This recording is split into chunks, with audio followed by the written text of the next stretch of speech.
There will be neither rest nor tranquility in America until the Negro is granted his citizenship rights. The whirlwinds of revolt will continue to shake the foundations of our nation until the bright day of justice emerges.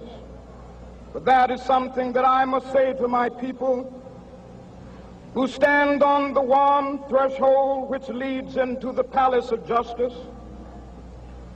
In the process of gaining our rightful place, we must not be guilty of wrongful deeds. Let us not seek to satisfy our thirst for freedom by drinking from the cup of bitterness and hatred.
The House will come to order. Today, I am delighted to welcome Max Lee and Chloe Lee from Liberty Commons School, Fort Collins, Colorado, guests of Minority Leader Lynch from House District 65. Please join us in the Pledge of Allegiance.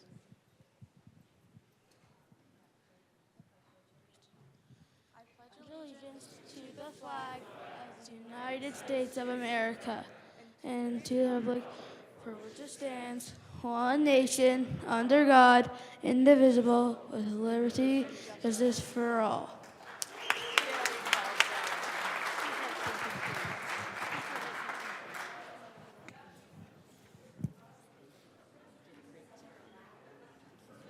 Mr. Schiebel, please take the roll.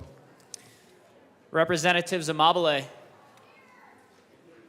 Armagost, Bacon, Byrd, Bockenfeld, Here. Basenecker, Representative Basenecker, Excused. Bottoms, Bradfield, Bradley, Brown, Catlin, Clifford, Doherty, DeGraff, Degree Kennedy, Duran, English, Epps, Here. Evans, Frizzell, Froelich, Rep. Froelich, Excused. Garcia, Representative Garcia, Excused. Hamrick, Hartsook, Hernandez, Herod, Holtorf, Judah, Here. Joseph, Rep. Joseph, Kip, Leader, Lindsay, Linstead, Luck, Here. Lukens, Lynch, Minority Leader Lynch, Mabry, Marshall, Martinez, Morrow, McCormick, McLaughlin, Ortiz. Oh. Yeah, Ortiz is excused. Parenti, Puglisi, Ricks, Rutanel, Sirota, Snyder, Soper, Representative Soper. Rep. Soper is excused. Story, Taggart, Tatone is excused. Valdez A. Here. Velasco, Vigil, Rep. Vigil, Excused. Weinberg, Weissman, Wilford, Wilson, Winter, Woodrow, Young, and Madam Speaker.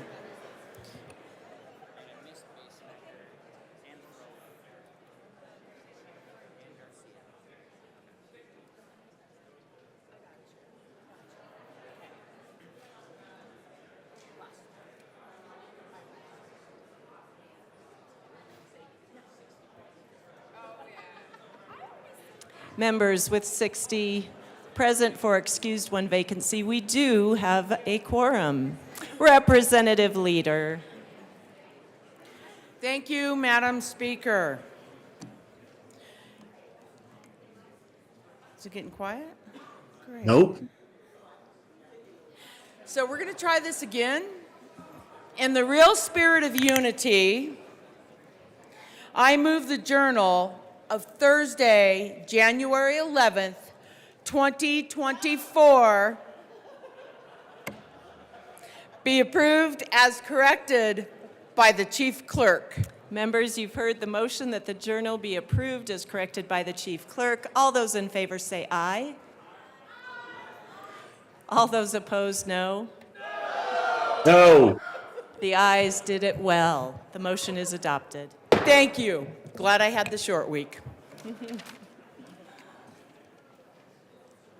Members, our next order of business is consideration of resolutions. Mr. Schiebel.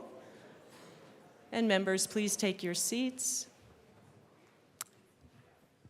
Please read the title of House Joint Resolution 24-1003. House Resolution 1003 by Representatives Joseph and Bacon, also Senators Coleman and Exum, concerning designation of the portion of United States Highway 36 in Boulder County from mile marker 32 to mile marker 37 as the Dr. Martin Luther King Jr. Memorial Highway by the placement of signs in each direction of travel where the designated portion of the highway begins. Representative Assistant Majority Leader Bacon and Representative Joseph. Assistant Majority Leader Bacon. Thank you. I move House Joint Resolution 1003 and ask that it be read at length. Thank you. Mr. Schiebel. Whereas the Reverend Dr. Martin Luther King Jr., one of America's most compelling and effective civil rights leaders, was born on January 15, 1929 in Atlanta, Georgia. And whereas Reverend Dr. King knew at an early age that he wanted to help Black Americans, the poor, and the needy gain their well-deserved place in society in pursuit of freedom, liberty, and justice. And whereas at the beginning of the civil rights era, with Rosa Parks' refusal to give up her seat to a white man in 1955, leading to the Montgomery bus boycott, Reverend Dr. King introduced a new movement of nonviolence to fight against the ill treatment of Black people. And whereas Reverend Dr. King and the Southern Christian Leadership Conference he led began a massive direct action campaign in Birmingham, Alabama, to attack the city's system of segregation. And whereas when hundreds of Black children who marched as freedom fighters were arrested, blasted with high-pressure hoses, clubbed by police officers, and attacked by police dogs, Coverage of these events appeared on television and in newspapers and triggered international outrage. And whereas Reverend Dr. King became the most anticipated speaker at the March on Washington in 1963, delivering his signature I Have a Dream speech, which included the line, "Let freedom ring from the snow-capped Rockies of Colorado. And whereas Reverend Dr. King used his revolutionary tactic of nonviolence to press for justice for all, systematically challenging the unjust segregation laws that had excluded so many people for hundreds of years, and his adherence to a nonviolent path towards justice was instrumental in the signing of the Civil Rights Act of 1964. And whereas Reverend Dr. King continuously led our country towards a righteous and democratic society, bringing about the Voting Rights Act of 1965, and was recognized and honored as the youngest person ever to receive the Nobel Peace Prize. And whereas Reverend Dr. King highly valued courage, truth, compassion, dignity, humility, and service to others, envisioning the beloved community in which we all belong and live in freedom, and fought for social equity and belonging, peace, and freedom from prejudice. And whereas at 6:05 p.m. on Thursday, April 4th, 1968, Reverend Dr. King was shot and killed while standing on a balcony outside a second-floor room of the Lorraine Motel in Memphis, Tennessee. But his dream lives inside each and every one of us who desires to carry the torch of justice. And whereas the NAACP Boulder County branch annually honors the life and legacy of Reverend Dr. King during this federal and state holiday, now, therefore, be it resolved by the House of Representatives of the 74th General Assembly of the State of Colorado, the Senate concurring herein, that the portion of United States Highway 36 in Boulder County from mile marker 32 to mile marker 37 be designated as the Dr. Martin Luther King Jr. Memorial Highway by the placement of signs in each direction of travel where the designated portion of the highway begins. That the Colorado Department of Transportation may accept and expend gifts, grants, and donations for the purposes of the initial placement of signs to mark U.S. Highway 36 in Boulder County at southbound mile marker 32 and northbound mile marker 37 as the Dr. Martin Luther King Jr. Memorial Highway. And that the Colorado Department of Transportation may explore a cooperative agreement with the Board of County Commissioners for Boulder County for the maintenance of the signs marking the Dr. Martin Luther King Jr. Memorial Highway. Representative Joseph. Thank you, Madam Speaker. I've been down here before, and I have not said it is an honor to serve with you, Madam. It is an honor to serve with you. Today, if Dr. King was still alive, he would be 95 years old. He died at the tender age of 39, 56 years ago. 56 years later today, we gather to honor his legacy and his tireless dedication to equality and justice. His life and death serve as a beacon for all of us. We must not forget the dream because we are the dream. People of all creed, race, ethnicity, ability, living together in harmony. This highway designation serves as a reminder of how far we have come as a community, an opportunity to educate one another on the importance of working together for a better future, for not just some, but for all in the community. I hope you will support this designation in honor of Dr. King. I want to thank the NAACP Boulder County in their tireless effort to educate and also for their endorsement of this effort.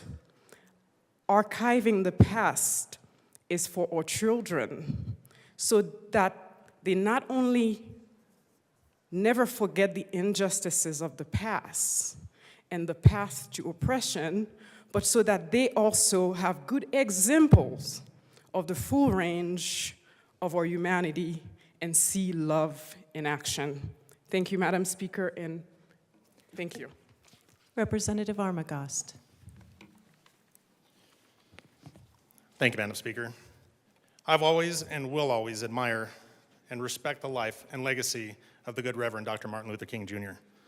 Serving in the military myself in 22 years and also in law enforcement, I fought for the freedom of every American and the freedom that Dr. Martin Luther King spoke of.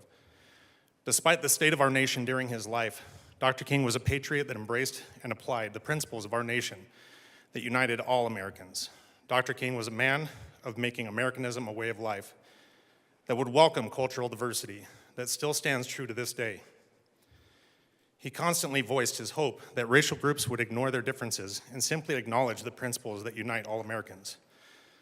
For Dr. King, a law was, and I quote, a man-made code that squares with the moral law or the law of God, end quote. Instead of weaponizing the words of Dr. King, we need to remember that the words of Dr. King brought unity without prejudice of skin color or even perceived privilege or oppression of any race, creed, color, or religion. His most famous words were, "I have a dream that my 4 little children will one day live in a nation where they will not be judged by the color of their skin, but by the content of their character." Everyone should believe and say this, no matter what you identify as your race. Skin color does not and should never define social status or character. Character is what creates social status and how others perceive a person. Our thoughts become our words become our actions, and our actions become our character.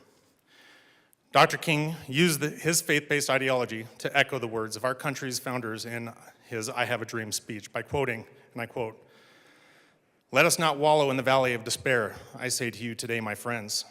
So even though we face the difficulties of today and tomorrow, I still have a dream. It is a dream deeply rooted in the American dream. I have a dream that one day this nation will rise up and live out the true meaning of its creed. We hold these truths to be self-evident, that all men are created equal," end quote. His messages of choosing to love one another rather than hate will always ring most loudly with his quote saying, quote, "Power at its best is love implementing the demands of justice. Justice at its best is love correcting everything that stands against love," end quote. Dr. King was one that stood for working for our freedom and respect, saying, quote, "Change does not roll in on the wheels of inevitability, but comes through continuous struggle. And so we must straighten our backs and work for our freedom. A man can't ride you unless your back is bent," end quote. Dr. King's message of unity and love must be kept in its intent of such, rather than messages of hatred. Hatred, disrespect, judgment, and bias of a person based on the melanin content of their skin. We must all unite regardless of sex, Republican, Democrat, religion, ethnicity, race, creed, or anything. We must stand shoulder to shoulder and bring back and further commemorate the values of Dr. Martin Luther King Jr. That will make us free again from all levels of racism. There comes a point where we must unite in the most famous words of Dr. King, free at last, thank God Almighty, we are free at last. We have come a long way in those 50-plus years of desegregation from division.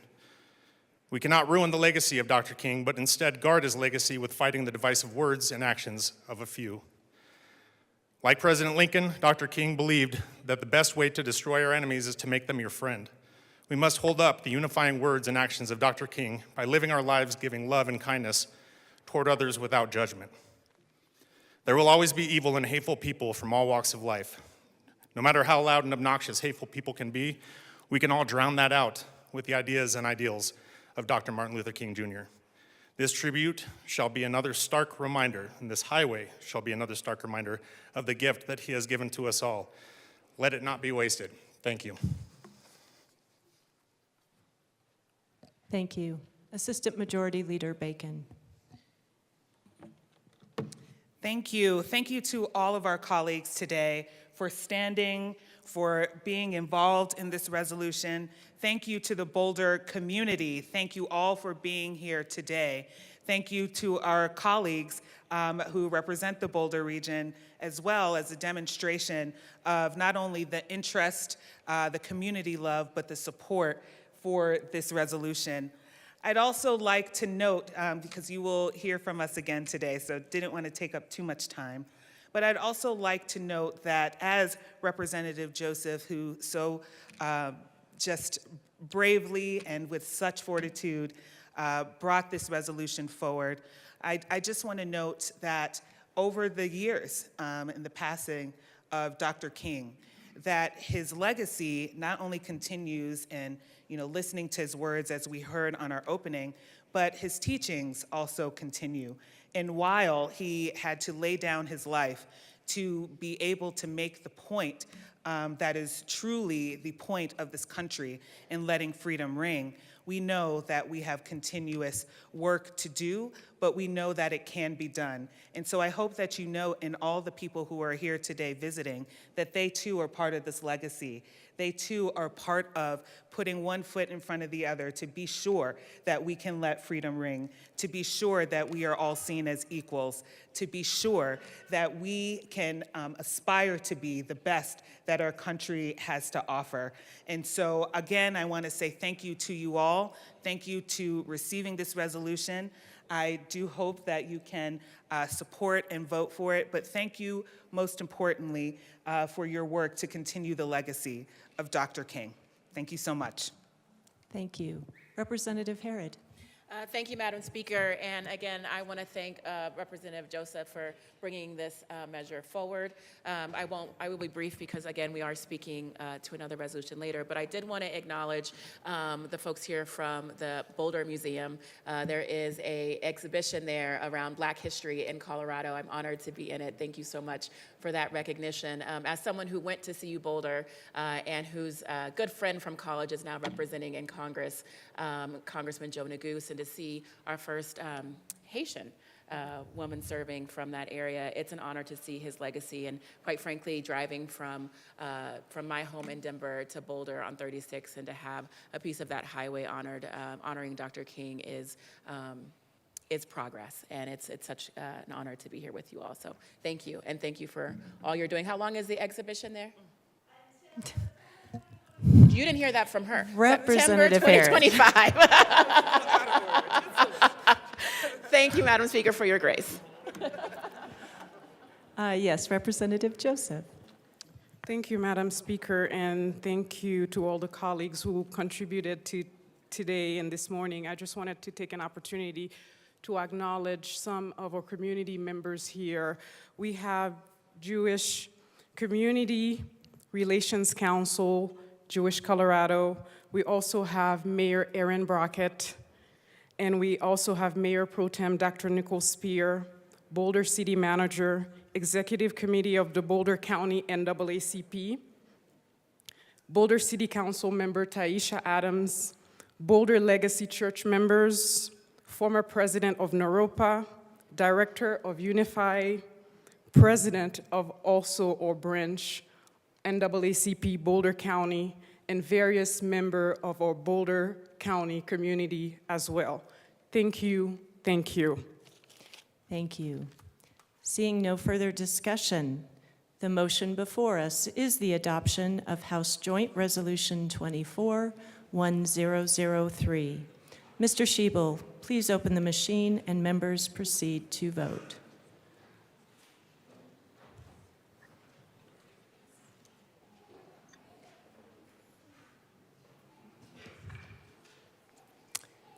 Representative Bockenfeld, how do you vote?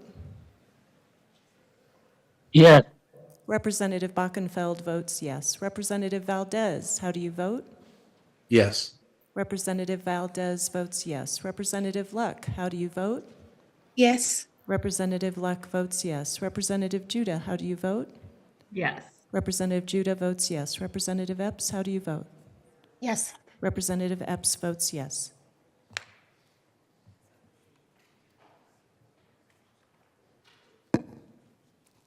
Please close the machine. With 61 ayes, 0 no, 3 excused, and 1 vacant, the resolution is adopted. Co-sponsors.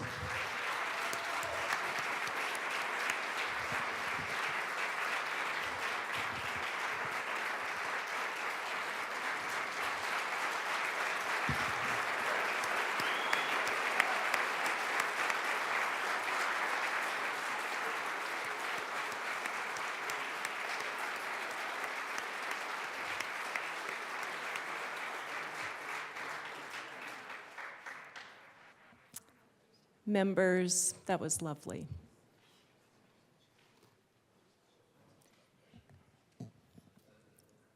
Please close the machine. Mr. Schiebel, please read the title of House Joint Resolution 24-1004. House Joint Resolution 1004 by Representatives Bacon and Ricks, also Senators Buckner and Fields, concerning the commemoration of the birthday of the Reverend Dr. Martin Luther King, Jr. Assistant Majority Leader Bacon. Thank you. I'd like to move House Joint Resolution 1004 and ask that it be read at length. Mr. Shebel, please read our resolution.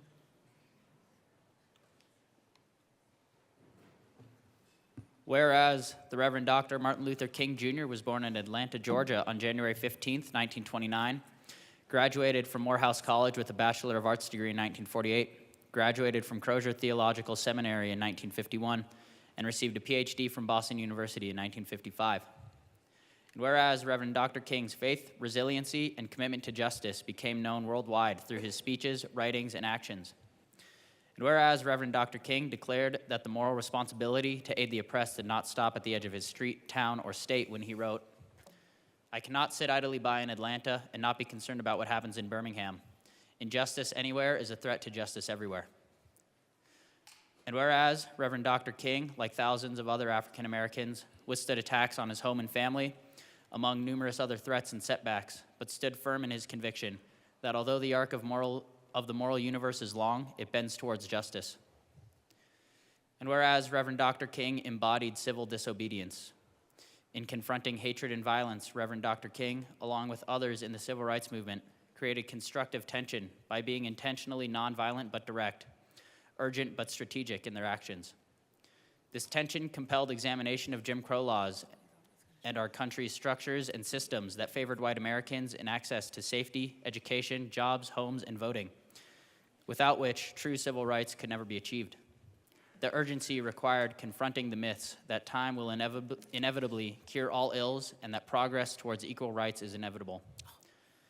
And whereas in a letter from the Birmingham jail, Reverend Dr. King wrote, "It is easy for those who have never felt the stinging darts of segregation to say wait, but asking African Americans to wait for courts or for minds to change on their own was a continued miscarriage of justice." He wrote, "We know through painful experience that freedom is never voluntarily given by the oppressor. It must be demanded by the oppressed." And whereas Reverend Dr. King led the Montgomery bus boycott, a 13-month protest beginning in 1955 against the segregated city bus lines. And whereas the Montgomery bus boycott led to the integration of the Montgomery city bus system and is widely credited as the beginning of the civil rights movement in America. And whereas in 1957, Reverend Dr. King was elected president of the Southern Christian Leadership Conference, an organization formed to provide leadership for the burgeoning civil rights movement. And whereas between 1957 and 1968, Reverend Dr. King spoke more than 2,500 times, wrote 5 books as well as numerous articles, led protests, helped register African American voters, was arrested more than 20 times, was awarded 5 honorary degrees, was named Man of the Year by Time magazine, and became the symbolic leader of the African American community as well as a world figure. And whereas on August 28, 1963, Reverend Dr. King directed the March on Washington, at which more than 200,000 Americans gathered in the name of equality and civil rights, and which culminated in Reverend Dr. King's historic I Have a Dream speech.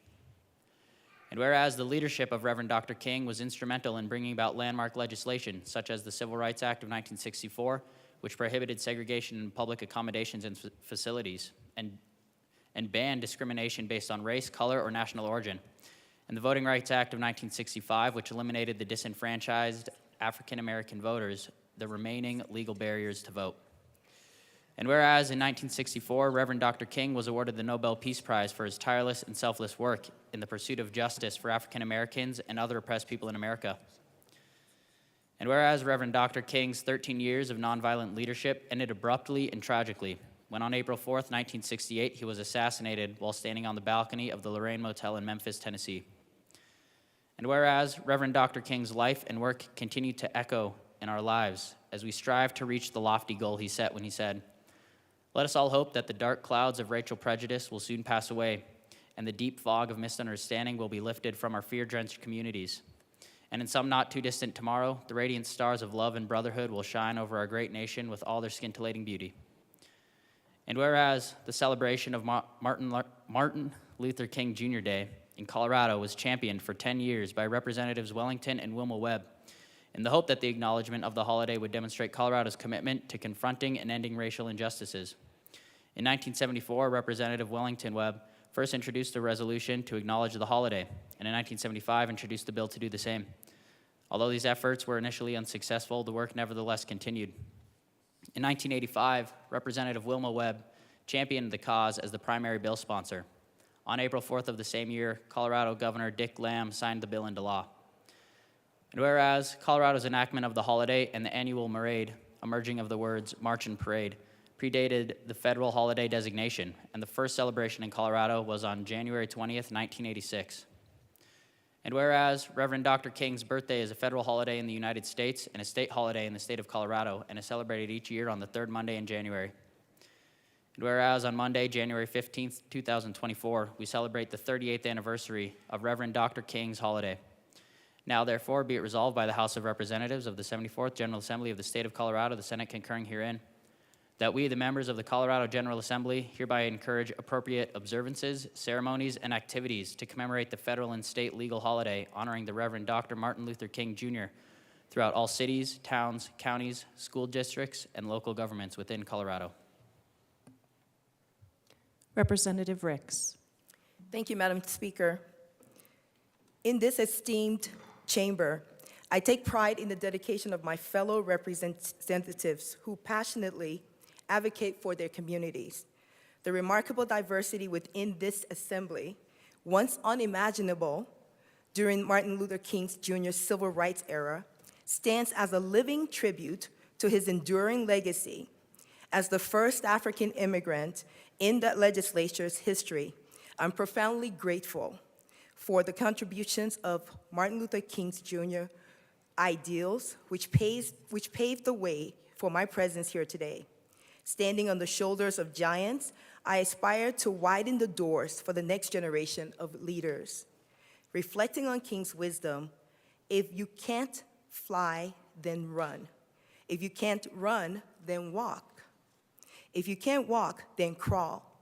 But whatever you do, you have to keep moving.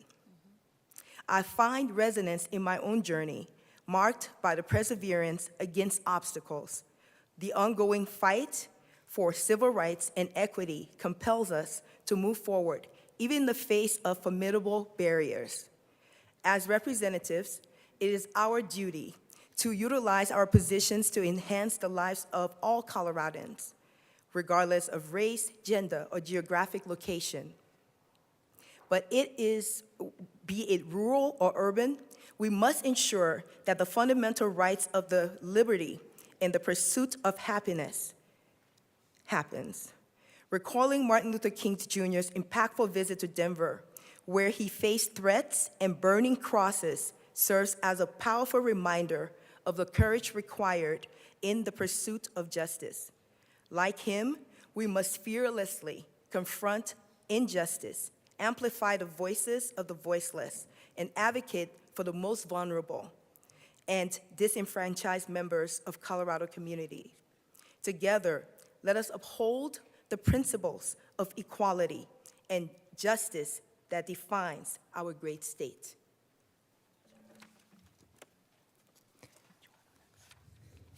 Assistant Majority Leader Bacon. Thank you. And members, we have a few folks that would like to speak, so please feel free to have a seat. So next we'll have, if you could acknowledge our next speaker.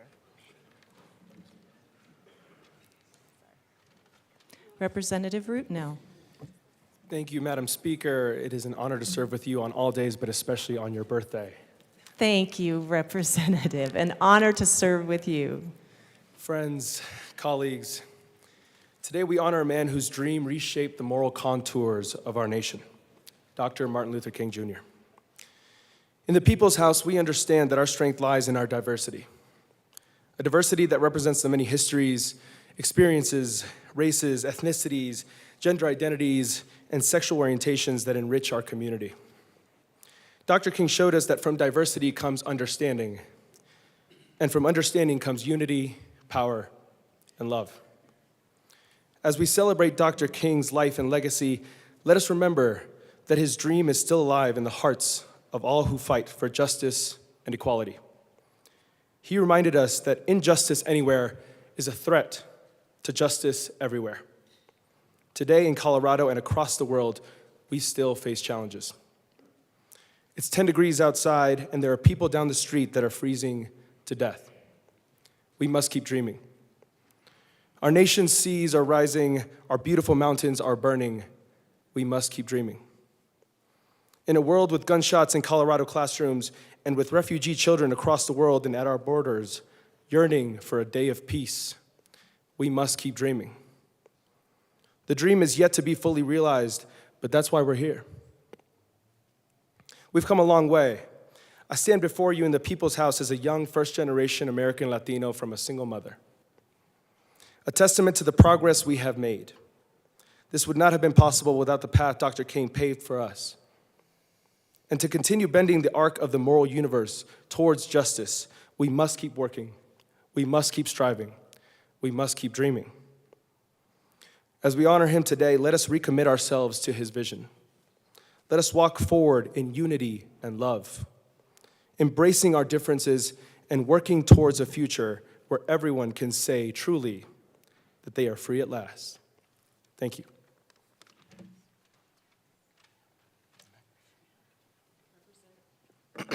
Representative Hernandez. Good morning to the body. Thank you for the quick moment to address the body under such an important occasion. I only have a couple minutes, so I'm going to go fast. But I wanted to ground. I'm a teacher, so let me teach you some things about Dr. King. A lot of people forget that Dr. King graduated high school when he was 15 years old, graduates from Morehouse College when he's 19 years old, gets his doctorate from Boston University when he's 26 years old, the same age that I am today.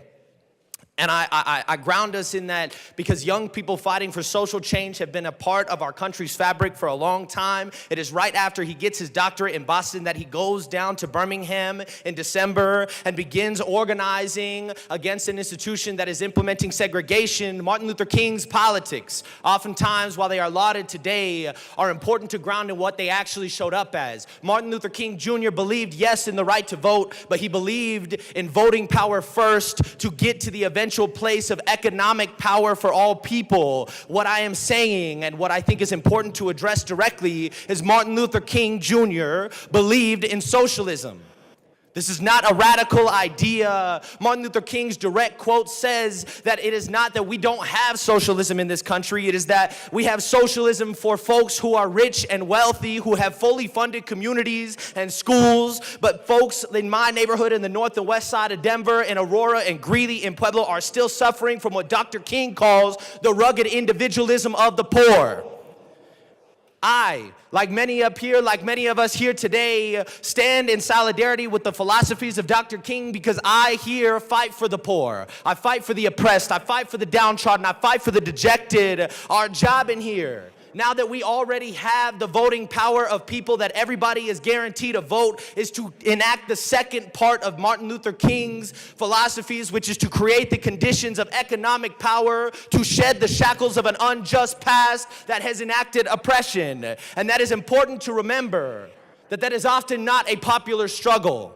That is not something that many people will be willing to stand with us as we navigate it. And it is important to remember that that was the same thing for Dr. King. We celebrate him today, but the day that Martin Luther King died, he didn't have no federal holiday.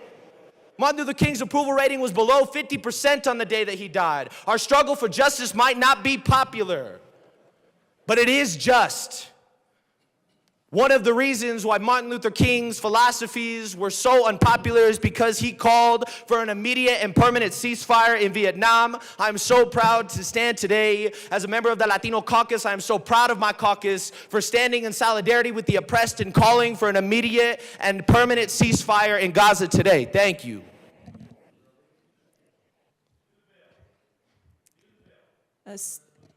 Representative Holtorf, do not speak from your seat. Thank you. Representative Weissman. All right, thank you, Madam Speaker and members. You know, every morning before we speak to this resolution in honor of Dr. King, I go back to some of his own words. This morning, I was rereading his comments in Memphis, April 3rd, 1968, the day before he was taken from the world. And I by an assassin. Quote, "Let us keep the issues where they are. The issue isn't justice. The issue is the refusal of Memphis to be fair and honest in its dealings with its public servants who happen to be sanitation workers.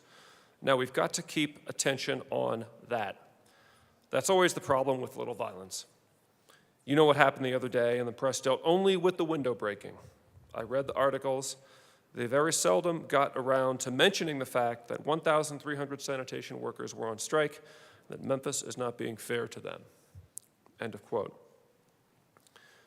Dr. King understood that transformational change is never easy.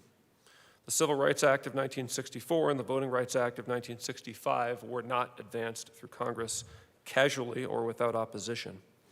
Those overdue, I would even say epical, laws were the work of marches and boycotts, and yes, injustice and suffering and oppression over years and decades, if not all the way back to 1787 or 1619.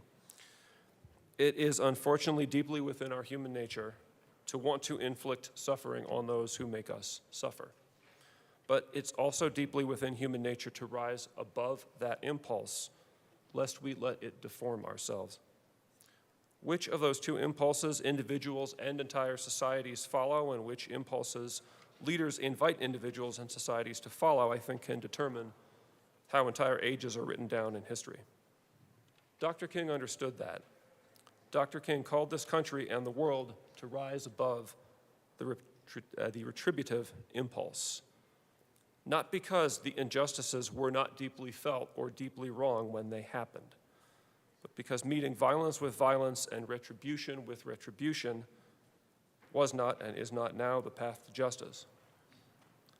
Dr. King deeply knew that violent acts, especially seen through lenses of prejudice, would work a distraction from the real cause of transformation. So in honor of Dr. King and in recognition of the challenges before us as a state and in recognition of the challenges before us as a body, let's commit ourselves to the work, including work that is so vast that we may have to think of it as transformative and we may not get done in a year. Let's commit ourselves to the work and not give in to the impulses that would distract us. Thank you. Representative Bottoms.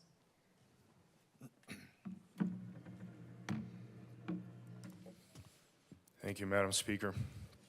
I always enjoy the celebration of Martin Luther King Jr.'s life, and also just the fact that we commemorate this throughout the United States and also through the state of Colorado. Sometimes we don't realize certain things that happen and why they happen. One of the things is the way that we speak about the Reverend Dr. Martin Luther King. He got his doctorate at 26 years old in 1955 as a black man. That was not the norm. There was going to be so many things that were going to try to hinder that and push against that, all kinds of social and cultural issues that were going to try to keep him from that. Interestingly, when you speak, the correct title when you speak of Dr. Martin Luther King Jr. is actually to say Reverend first. Reverend Dr. Martin Luther King Jr. And this is important because society has for a long time recognized that even though a doctorate is a major accomplishment, that the Reverend is a transcendent title. It's not an accomplishment. And this is something that greatly defined the Reverend Dr. Martin Luther King Jr. Being Reverend Doctor, I'm also both of those. I prefer the Reverend over the doctor because of that. He was a Christian first, then he became a preacher, and then he realized that the Lord was calling him to fight truly a perceived insurmountable fight, which was racism. But here's something that sometimes, well, I think oftentimes we leave out. It was his relationship with Jesus that propelled him towards civil rights, and he makes that very clear through many statements that I'm going to read to you. He understood that Jesus created him, and at the very moment of conception, that he was divinely put on this earth and for purpose, and that his relationship with Jesus is what changed his philosophy, or guided and developed and matured his philosophy about equality. Equality is not a human thing. People don't come up with equality. Human beings put other people in shackles. We've done this in every people group across the planet for the entirety of history. Humanity does not look at equality as a thing. That is a God-given thing that God hands us. And then if we are obedient, we step into this idea of equality. He verbalizes so often that Jesus is the whole point of all of this. In fact, he says, in contrast, and this is important from my perspective greatly today, because he deals with relativism, which is ruling society today, the concept of relativism.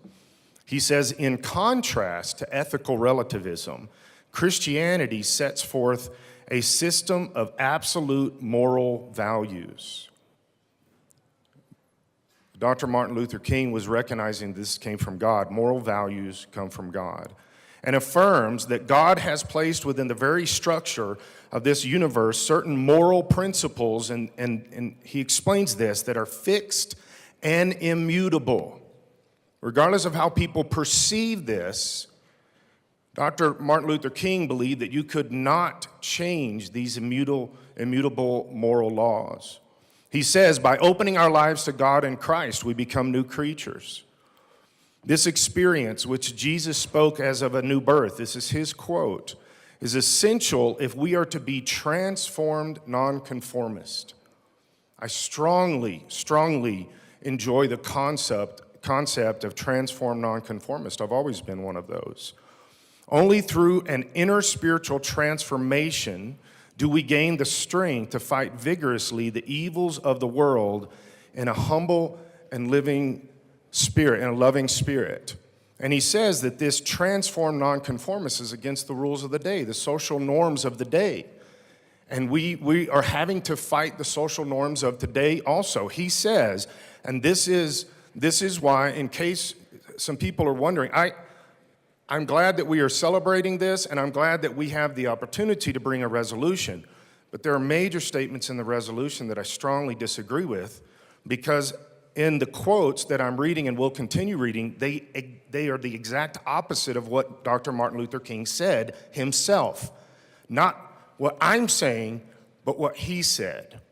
He said in his I Have a Dream speech, he said, I have a dream that my 4 little children will one day live in a nation where they will not be judged by the color of their skin, but by the content of their character. And there are statements in this resolution that go strongly against his words right there. And it is not okay for me. I have a dream as a white grandfather of biracial grandchildren that we could live in a country someday where we're not judged by the color of our skin, and where people make the assumption ahead of time what your ideology is and what your prejudices are not according to the color of your skin. You cannot assess that by someone's skin color. And we are regressing as a country, and this resolution is confirming that we are regressing within this. There are statements in the resolution that I think are strong. One of them is that he embodied civil disobedience. He did that. He was the epitome of this. In fact, he gave his life for it. He gave his literal life. He says that in any earthly institution or custom that conflicts with God's will, it is your Christian duty to oppose it. You must never allow the transitory, evanescent demands of man-made institutions to take precedent over the eternal demands of the Almighty God. And that's why actually I'm a representative. I stand with Martin Luther King that we are all equal. We are all created by God. We do this with his life, and that God determines this course and path for us. The Reverend Dr. Martin Luther King was a Christian, strongly quoted Jesus. In fact, you can Google this. Just put Martin Luther King quotes with Jesus there. And there are dozens upon dozens of quotes. And his desire was for people to know Jesus Christ first, and then equality second. And I stand with that same mentality.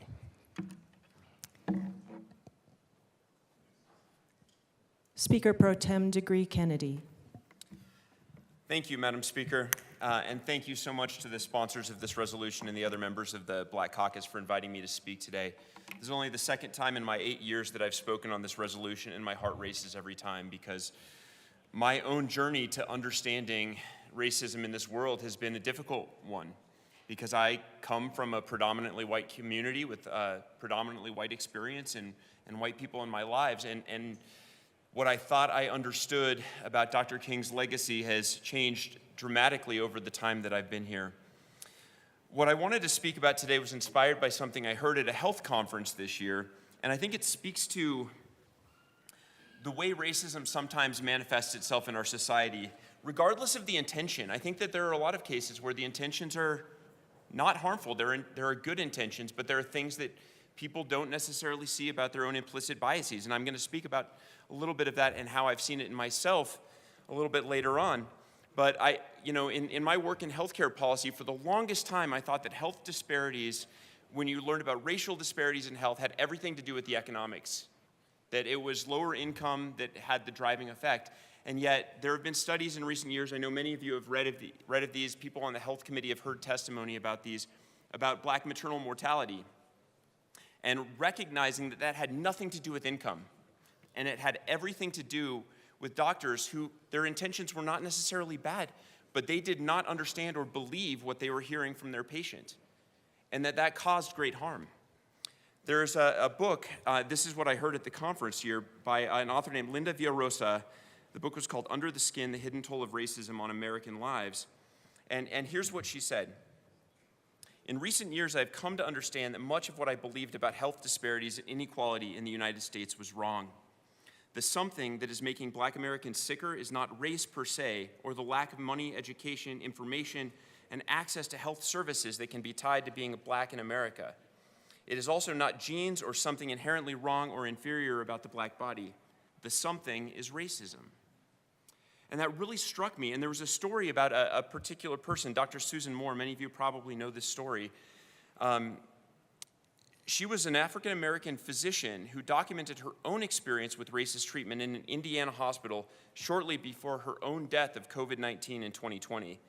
Despite being a physician herself, Dr. Moore had to plead with hospital staff for life-saving COVID-19 treatment. Her white doctor denied her pain medication, discounted her breathing struggles, and suggested that she'd be discharged despite her worsening condition. Tragically, Dr. Moore passed away just weeks later.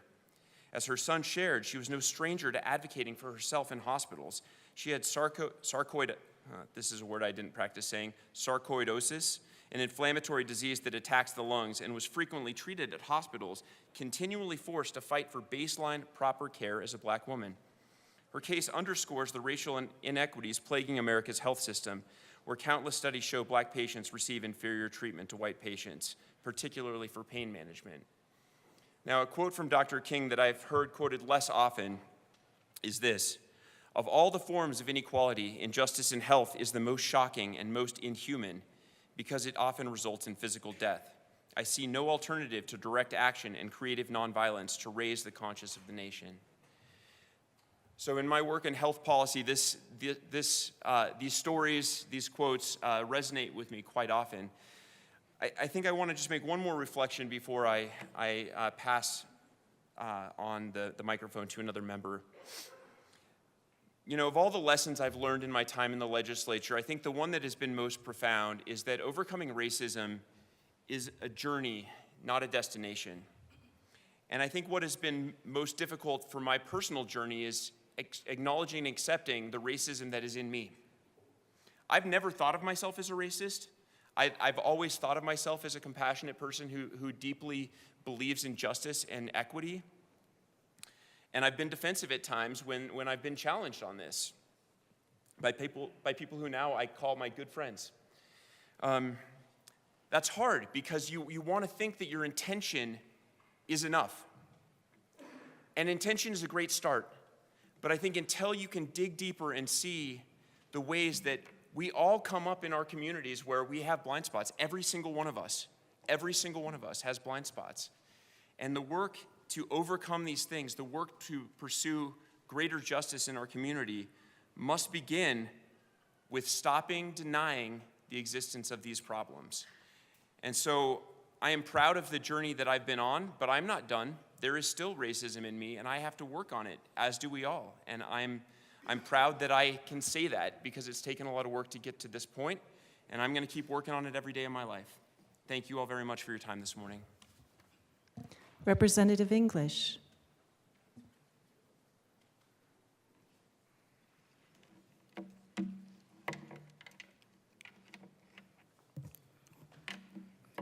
Thank you, Madam Speaker.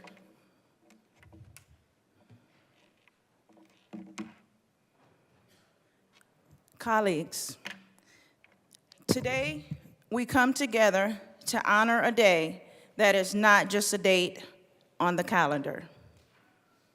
And I'll say that part again. Colleagues, today we come together to honor a day that is not just a date on the calendar, but a symbol of our enduring quest for justice and equality. The Reverend Dr. Martin Luther King Jr. holiday. Dr. King, a visionary leader, once said, "The time is always right to do what is right." This profound statement captures the essence of what today represents. As we celebrate this significant day, it's important to remember those determination made this recognition possible. One such individual is former Colorado State Representative Wilma Webb, whose tireless efforts were pivotal in establishing this holiday. Her work serves as a beacon reminding us that the journey towards justice requires both courage and unwavering commitment. The significance of the Reverend Dr. Martin Luther King Jr. holiday extends far beyond commemorating an individual. It is a day where we reflect on the values that Reverend Dr. Martin Luther King championed: equality, nonviolence, and the belief that every individual deserves the right to a dignified life. This day challenges us to continue the work he started to build a society where these values are not just ideas, but lived realities. Let us use this day to not only honor the Reverend Dr. Martin Luther King's legacy, but also to rekindle our own commitment to the principles he held dear. In doing so, we honor the efforts of Ms. Webb and countless others who fought to ensure this day of remembrance was established. Their dedication reminds us that our work towards a just society is ongoing, and every step towards that goal is a stride towards realizing the Reverend Dr. Martin Luther King Jr.'s dream. Thank you. Representative DeGraff.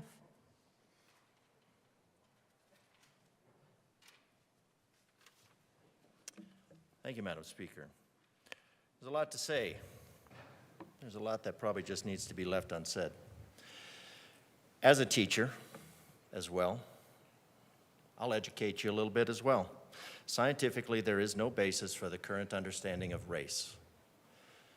There's the idea of phenotype, which is pretty much a kind of an irrelevant physical characteristic such as skin color. That it's become such a divisive issue in the country is really unfortunate, and it's a testament to the teaching of Darwin that is celebrated in our public schools. Ironically, but I would like to give everybody, I'd like to congratulate the body on joining us in the recognition that Martin Luther King, aligned with Booker T. Washington, aligned with Frederick Douglass, that recognized that the seeds to slavery's demise, that the seeds to equality were to be found in the Declaration of Independence, that all men are created equal, and that is premised on the inalienable truth. That all men are created equal, endowed with certain unalienable rights, that among these are life, liberty, and the pursuit of happiness. That to secure these rights, governments are instituted among men, deriving their just powers from the consent of the governed. So there's a lot in there. That all men are created equal, that we're created, the voice of the voiceless. Yesterday we celebrated squelching the voice of the voiceless. It's unfortunate. Rights are premised on our creation. And if we deny that, we deny the rights of not just ourselves, but others. Rights are a matter of, rights are either all or none for all. And I would hope that everybody would reflect on that, because we're going, as we erode rights, we're going down a path of losing them all. Now, what Martin Luther King stood up for was equality. Not equity, but equality. And that he found that in the unalienable truths. Martin Luther King was standing up to an unconstitutional government that had taken over, that was acting unconstitutionally, and was taking over, was just acting unconstitutionally. And so he had the right to do that, as the fifth self-evident truth of the Declaration of Independence would affirm. Ironically, despite this call for equality, we now give credence to the divisive idea that the only remedy to past discrimination is present discrimination, and the only remedy to present discrimination is future discrimination, which puts neighbor pitted against neighbor in perpetuity, and making sure that the day will never come where we can live in a nation where the children will not be judged by the color of their skin, but by the color of their character. Not by their phenotype, but by the content of their character. So, to keep everything short, I would like to call on us to resist, to carry on the legacy of Dr. Martin Luther King, and recognizing that our rights are founded on our creation, and that they are either for everyone or they're for no one, and that government can act unconstitutionally and bring too much power into itself, and we need to stand up against that. I'll continue to do that because history, well, it is written by the victors and remembered by the vanquished. It is often erased by those who are looking to repeat it. And so we need to remember these lessons, but not just a few simple lessons, not just a few warm and fuzzy, but we need to get into the real lessons of what Dr. Martin Luther King taught us, and that our rights go back to our creation, and that we either all have them or no one has them. Thank you. Assistant Majority Leader Bacon and Representative Herod.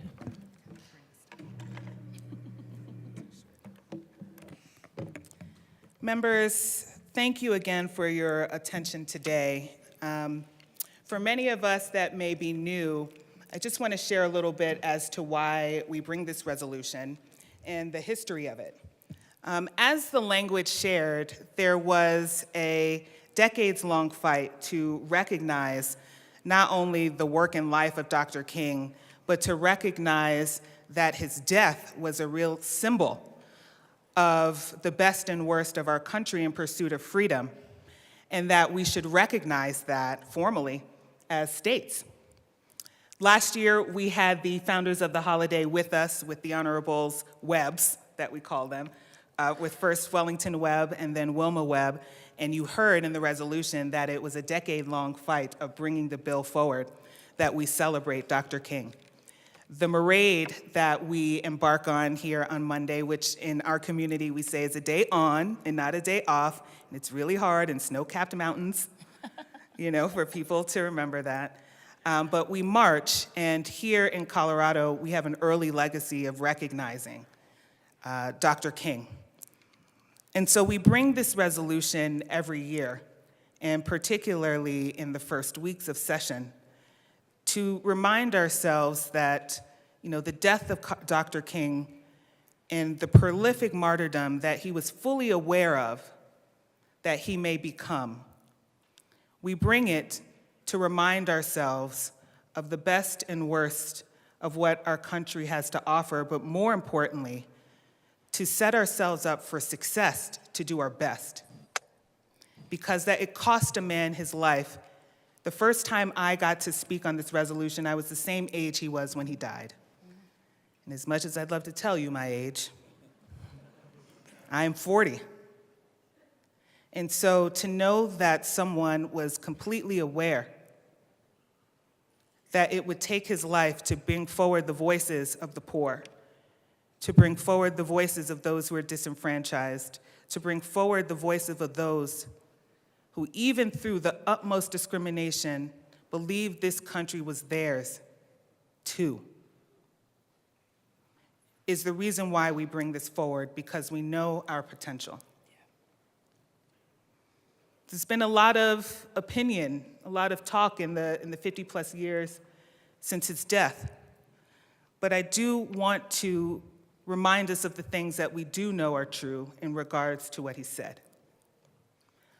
And in doing so, I want to thank you all who came to speak for sharing, because there are quotes that Dr. King shared that I think touches upon a lot of what we said today.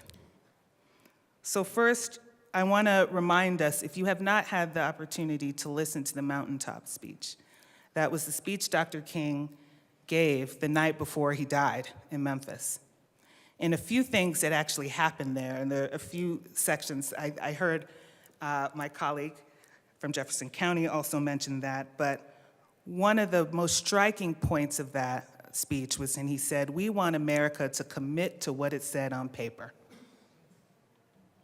that all men are equal."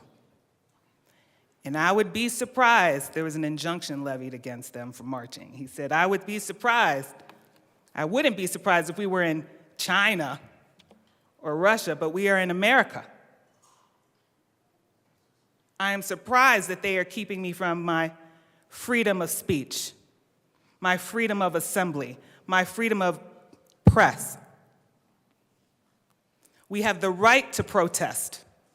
And we all know this country was founded out of protest. He also said in the speech, not everybody loves me. And we were right. There is historical documentation of how everybody actually felt about Dr. King at the time. It was his martyrdom that pierced that bubble for people to recognize the depth of this fight. But in that speech, he also talked about why he committed to nonviolence. And for what it's worth, in our communities, sometimes we are told that Dr. King was the good one, that he behaved, and he wasn't disruptive, even though he was in jail everywhere, he was disruptive. The hoses, the dogs. But the association to nonviolence was particular in the sense that I will not give you anything else to talk about but this indignity. And you are going to have to hose me, pour a milkshake over my head, because that is on you. What we are here to do is to point out and confront the injustices that do not match what he did too also call an inalienable right. And that nonviolence, as we put in our resolution, is a marker of making us confront the tensions of the racism that we were so opaquely, that was so opaque as to why it was happening. We had to put a spotlight on it. And so he wanted you to focus on the indignities. But it was not because he did not believe in disruption. Ironically, disruption, he called, was American. And the last thing that he said in that speech, I may not get there with you. Imagine being in your late 30s and having to say in a microphone, I may not get there with you, but my eyes has seen the glory of the Lord. I have been to the mountaintop. So to know that it would take your life, because there was an assassination attempt on him before. He talked about having been stabbed in the chest. Assistant Majority Leader Bacon, you have 1 minute. Thank you. And so what I'd like us to remember, it is true that in the spirit of Dr. King, he fought vigorously, but we must continue to be aware and to hold ourselves to account to what it is that we know we all agreed on when it came to being American. And his trinity, that he called the triple evils, was the militarism in response to speech, was racism that did not start out as natural but was a construct created to separate, and was poverty. And we have opportunities like no other in this building, and we hope that his legacy reigns and we can focus and work together on those things. Thank you. Representative Herod. Thank you, Madam Speaker. Members, it's an honor to be here before you to speak on this resolution. This will be my last time in the General Assembly in the House speaking on this resolution. As someone who has the honor of sitting in the legacy seat of the Honorable Wilma Webb, we must acknowledge that it was her fight that led us to this day today. It was her fight being kicked off of the Appropriations Committee and Joint Budget Committee. It was her fight multiple years after her husband was unsuccessful. It was a Black woman who ensured that we honor Dr. King today. I had a conversation with my mentor, Wilma Webb, last night. And I wanted to remind her that the temperatures on Monday for the parade through my district were going to be in the negatives. And I think in that reminder, I was pleading for a little bit of grace and leniency when it comes to having to show up. Wilma said, well, you know, we only canceled the parade once in my lifetime, and it was a blizzard, and people still showed up. And there's a difference between blizzard and cold. I took that to mean, I'll see you there. And oftentimes, I think about the progress we have made since Dr. King marched and made the speech that we heard this morning, and since he was assassinated. As someone who claims to be a part of the younger generation, I don't know if I can make that claim anymore, I often get frustrated that we haven't made enough progress. How far have we actually come?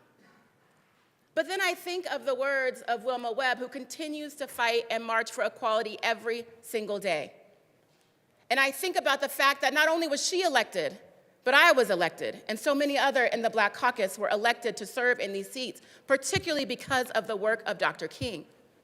Whether it be directly or because of his words that we were able to learn in school as young people. I think about Senator Tony Exum, who had to leave just a few minutes ago, and the fact that he still carries a poll tax receipt in his wallet every single day. We have made progress. I think about Glenda Robinson sitting over there, who marched with Dr. King, who you see here on this button. You still got it. You still look the same. You know, you still got it. And her sister, Madeline, who was too young to march, but who felt the legacy of Dr. King, and who continued to fight, again, every single day for that progress. We have made progress. We are able to send our kids to school together. We are able to speak of inequality and injustice. We are able to vote. And while Colorado is colder than Memphis, we march in his legacy. But I also want to talk about what dishonors his legacy. We know what Dr. King stood for, but we also know that he was called a criminal, that he was incarcerated by this country, that he was beaten by this country, that he was shunned by this country and his peers because of what he stood for. This year, the Black Caucus will be bringing a bill to talk about discriminations that Coloradans faced, historical traumas and discriminations that Coloradans have faced, because it is our duty in the legacy of Dr. King to keep fighting until we realize that dream, which we are not there yet. Speaking against discrimination and for nonviolence is not against the legacy of Dr. King. Speaking against those who speak against racism. Saying we shouldn't talk about racism or discrimination or historical trauma is, in fact, racist.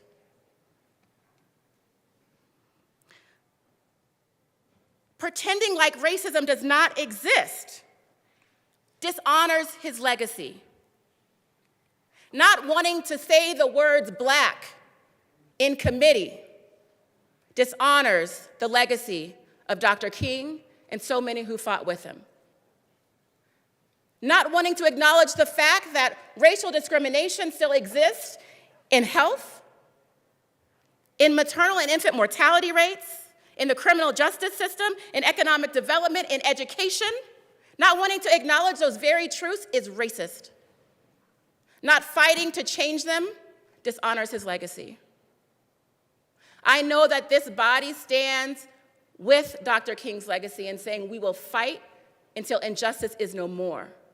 But in order to do that fight, we need to acknowledge that it exists. The fight against racism did not die with Dr. King. It must continue every single day.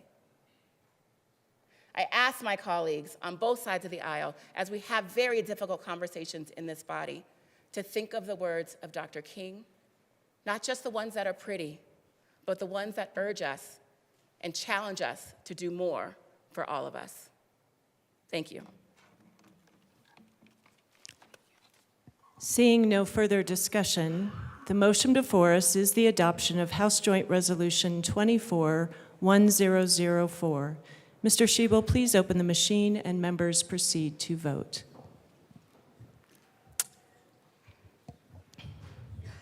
Representative Epps has requested to be marked absent.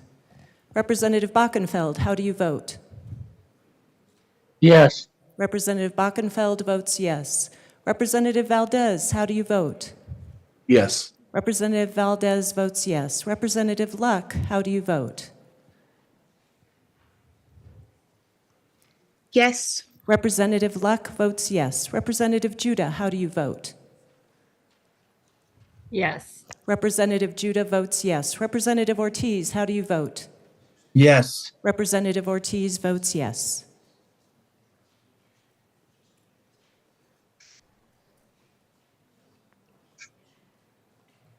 Please close the machine. With 60 aye, 1 no, 2 excused, 1 absent, and 1 vacant, the resolution is adopted.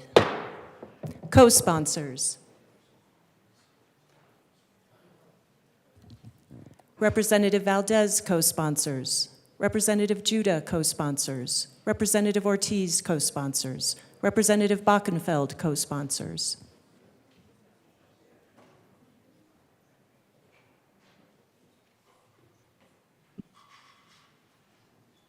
Please close the machine. Members, we will take a 5-minute recess before we continue with the business of the day. The House will stand in recess.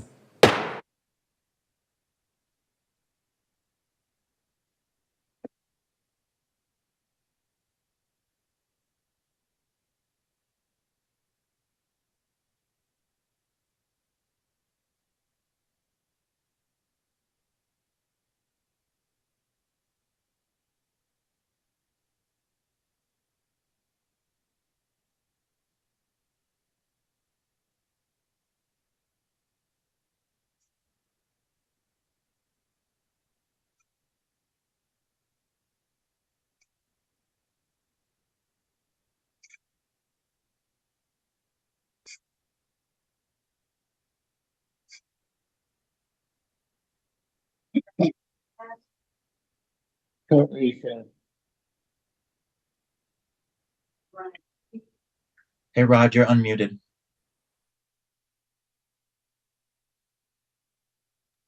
They got you. Nope, now you're unmuted again.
The House will come back to order. Mr. Schiebel, please read reports of committees of reference. Committee on Appropriations. After consideration on the merits, the committee recommends the following. House Bill 1084 be referred to the Committee of the Whole with favorable recommendation. Madam Majority Leader. Madam Speaker, I move House Bill 24-1084 be made special orders on Friday, January 12th, 2024 at 10:34 a.m. Seeing no objection, the bill listed by the Majority Leader will be made special orders on Friday, January 12th, 2024. At what time did you say? 10:34. 10:34 a.m. Assistant Majority Leader Bacon.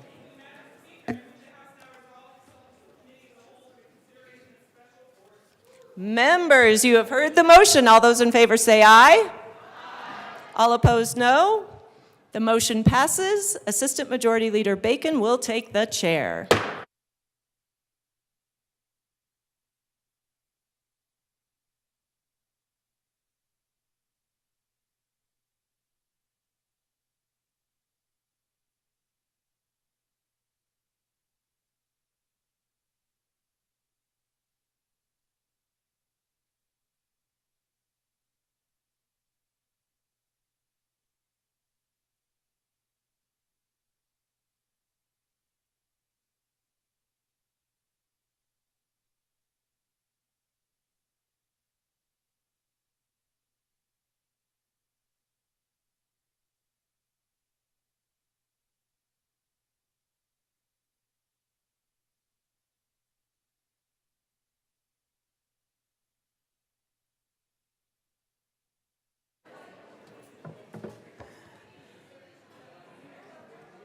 Good morning.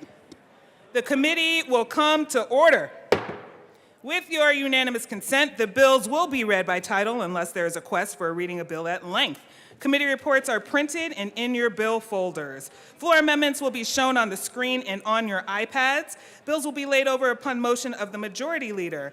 And since this is our first cow, I guess I will go ahead and relax the coat rule. Mr. Schiebel, please read the title to House Bill 1084. House Bill 1084 by Representatives Wilford and Young, also Senator Kolker, concerning the repeal and reenactment of the law enacted by House Bill 23B 1002 that increased the income tax credit for 2023 and in connection therewith making an appropriation. Thank you. Representative Wilford. Thank you, Madam Chair. I move House Bill 1084. And the committee reports. Are there committee reports? Oh, there are. Okay, I'm sorry. As well as the committee reports from Finance and Appropriations. To the Finance Committee report.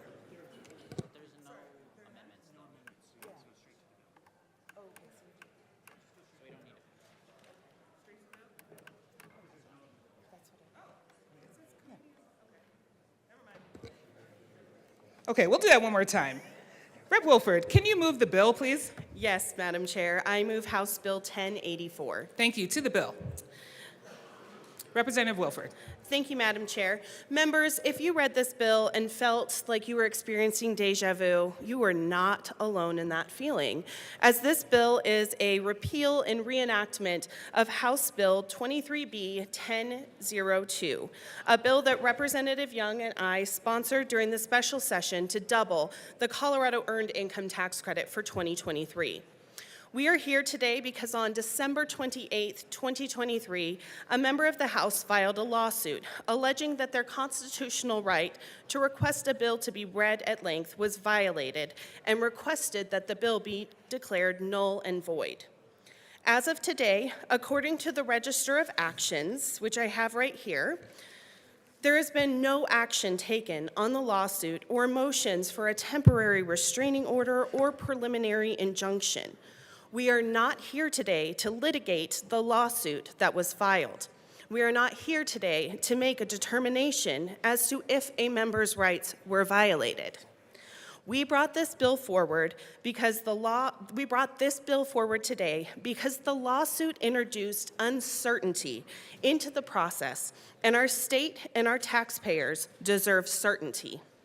They need to know that the increase to the Earned Income Tax Credit that this body passed just 7 weeks ago is coming to those eligible when they file their 2023 taxes. I would ask that as we have a conversation about this bill, that we focus on the merits of the policy and on the people that it would support. Coloradans who claim the EITC are predominantly renters, disproportionately people of color, and people living with disabilities. 75% of Colorado's EITC filers are women. 22% receive SNAP benefits, 44% file as heads of household, and 19% are in the retail industry. The EITC is structured to support families with children and has a long track record of reducing poverty among those families. I ask you to join us in passing House Bill 1084 today. Representative Young. Thank you, Madam Chair, and I want to say it is an honor to serve with you. The honor is for me to serve with you. Thank you. I'm delighted to be here with my co-prime, Representative Wilford, to present House Bill 1084. I'm going to focus on the benefits of this very important bill. This is extremely important to our low and middle income, hardworking families in Colorado. It is important that there are no impediments to these hardworking families and individuals receiving this money we voted for in this special session. This bill is an effort to help Colorado families take steps towards greater financial stability. The EITC offers low and middle income households thousands of dollars in income support each year. These credits have been shown to encourage work, improve family health and education outcomes, improve childbirth weight and nutrition, and are income supplements that boost workers' overall take-home earnings, which is in the interest of employers.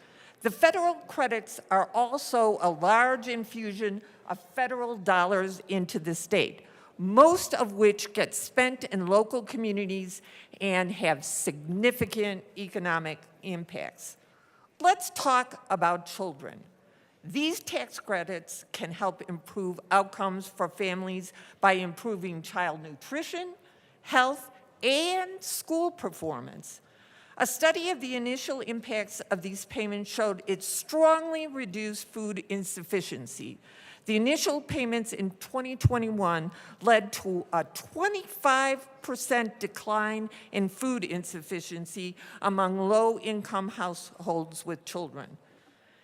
EITC has a long track record of reducing poverty. During the pandemic, expanded versions of the EITC cut child poverty rates almost by half. After those provisions expired nationally, poverty rose by the largest amount on record in more than 50 years. This tax credit works.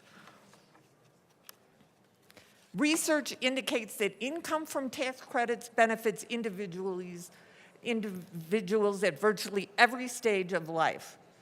EITC encourage and reward work. It has been proven to decrease unemployment, particularly among single mothers.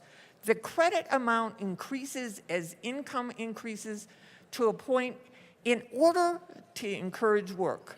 In 2022, 430,000 Coloradans benefited from the federal EITC, putting more than $770 million back into the hands of Colorado workers to spend in the local economy.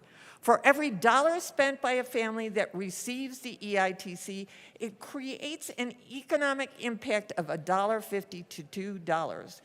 Expanding our EITC is very timely to talk about today as we honor Martin Luther King, who focused on combating poverty and providing for equity. I urge an aye vote. Thank you. Representative Bottoms.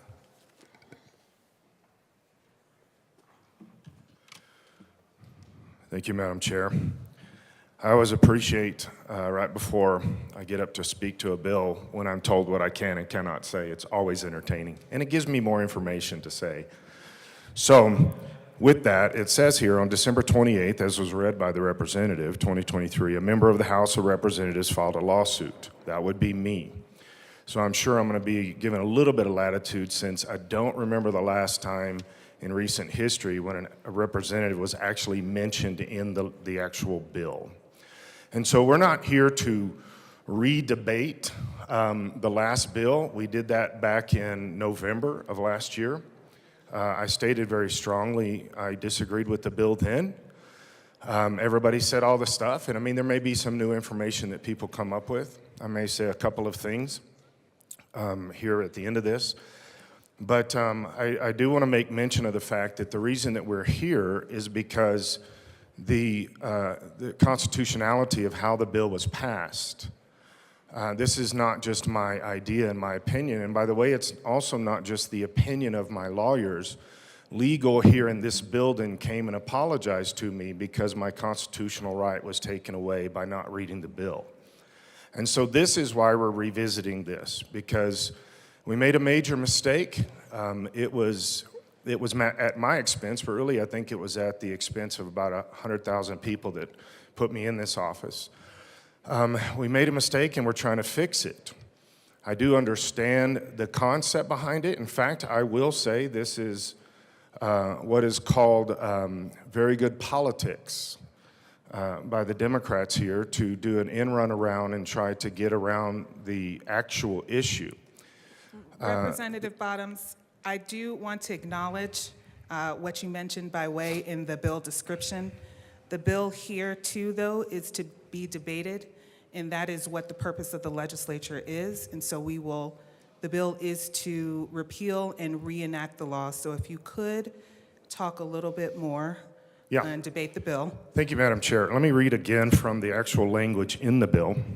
On December 28, 2023, a member of the House of Representatives filed a lawsuit alleging the House failed to follow the constitutional requirements. That's the only reason that we're doing this. We're not doing this because of the body of the bill. We're doing this because of the constitutionality. And so I will address first the nullification that has been presented by the Democrats. The reason that the nullification exists is because I allege, and I understand legal speech, but I allege that the reason that we need to nullify the bill is because my constitutional rights were trod upon. That's literally the only reason we're having this special session right now. It's not because of the bill. The wording actually says that it's not because of the bill. And so the reality that this is not just a, hey, let's do an in-run around and try to change this, it's the lack of constitutionality that continues to prop up in here. And so this is something that I think is vitally important in the conversation, is it's not just me. This happens consistently. Now, my lawyers did thank me for the Democrats, and I was supposed to give a congratulations to the Democrats because we don't have to litigate this. We just take the very strong win on the reality that the Constitution has been tread upon at this juncture, and we move forward. So thank you. I do take this as a win. My lawyers are excited about this as a win. And I am looking forward to this session. It was said earlier, Wednesday, that we will go by the rules and the Constitution and decorum in this House. And so I'm looking forward to that. It will be a breath of fresh air and a new leaf that will be turned over, and hopefully this will be making a great 2024 session. I strongly, strongly urge a no vote, taking money out of taxpayers' hands and putting it in other people's hands. I strongly urge a no vote on this. Thank you. And as we move into discussion, I do want to make this note. I do recognize, and I'm speaking as the chair in regards to how I will be monitoring debate, the acknowledgement of the date and the purpose of us reenacting this bill. However, the issue has not been formally litigated, and so we cannot say who has done something definitively a fact, and we still have to operate within the space of not impugning motives. And so I wanted to be able to provide a little bit of latitude, and the latitude has been provided. Is there any further discussion? Representative DeGraff.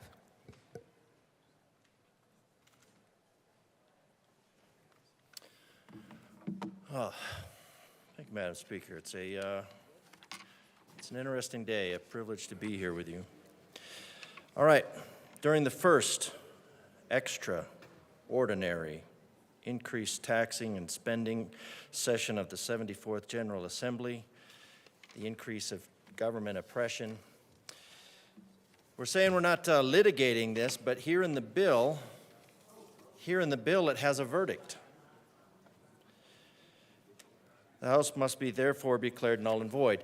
Notwithstanding the fact, this is treated as a fact, that the procedures followed by the House of Representatives complied with the House rules and state law in all respects. So the sponsors came forward and said this is not litigating, this, and Speaker, you've talked about not impugning motives, but right here, it says this is a frivolous lawsuit.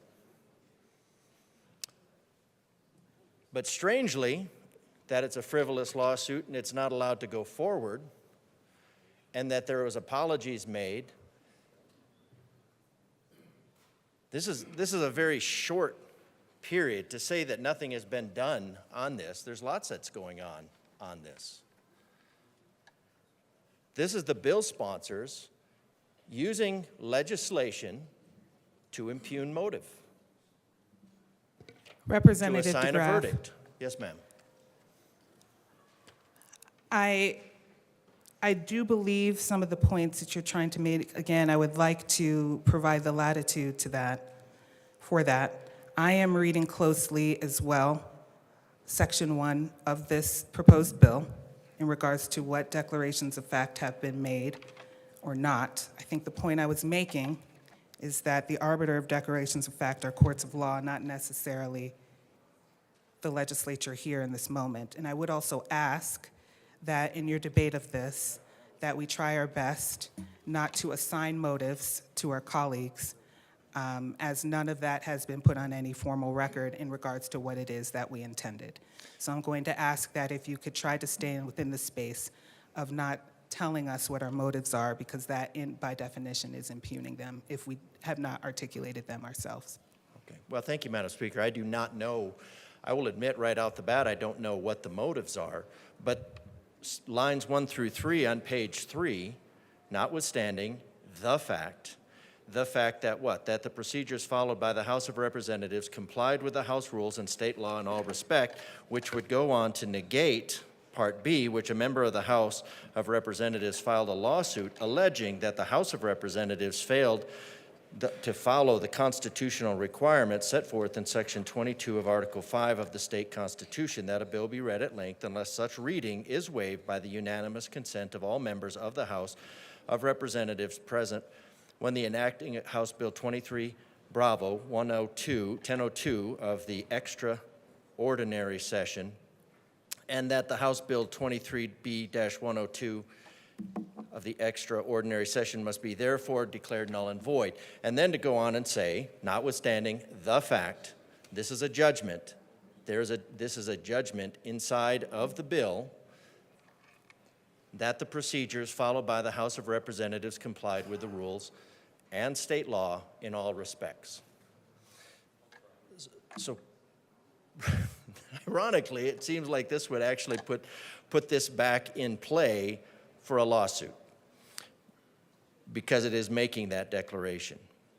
Now, when we're looking at reinstating this law, because we are repealing the first one and then reinstating it this with all the original language, I need to go back to, I had to go back to the, since I don't have this one in, I think it's important to note that because the governor, despite all the opportunities to lower taxes,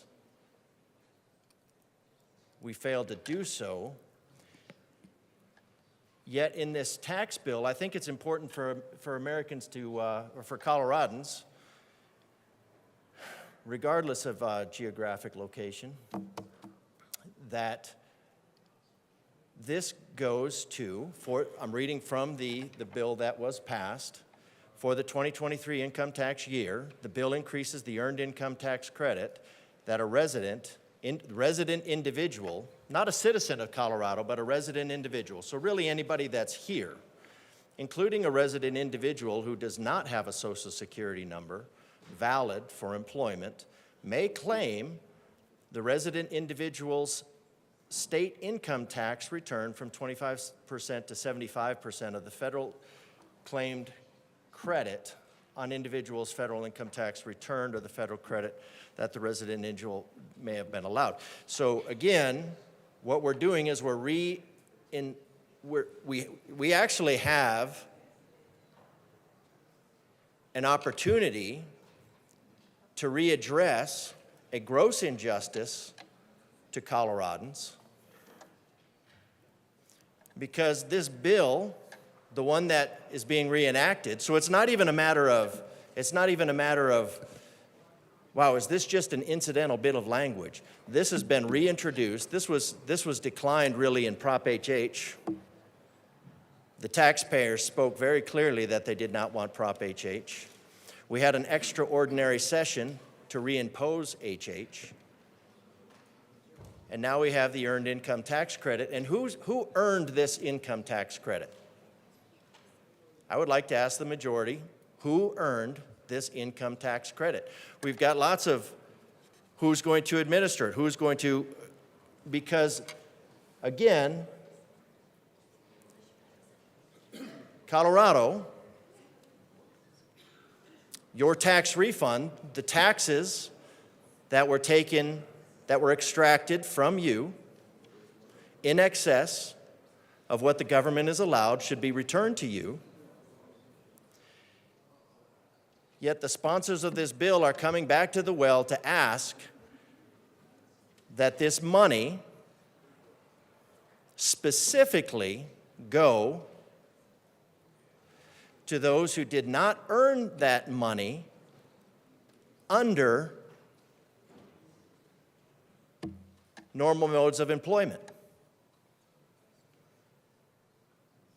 So how would you get this money to somebody that is here without the ability to work? Somehow we can't find the people to adjudicate their claim as to citizenship, as to hardship, but we can find them. The Secretary of State can find them to deliver a ballot, and we can find them to deliver their earned income tax credit. Colorado. Representative DeGraff, again. Yes, ma'am. I think making an insinuation of perhaps finding people who may not be citizens with ballots, it's outside the scope of what we're debating here. Okay. I understand the debate in regards to the question on who earns the income tax credit, but if you could stick to debate of the content in the bill. Okay.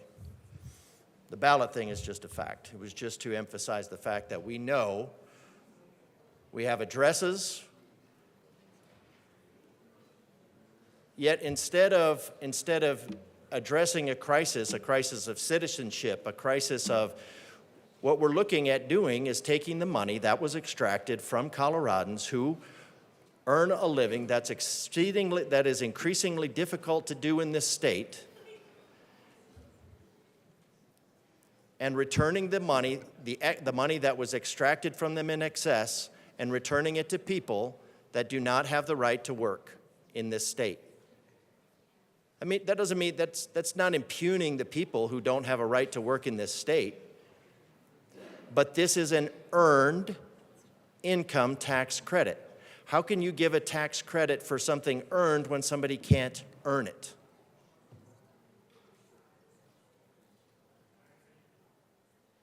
Now we know it's going to pass.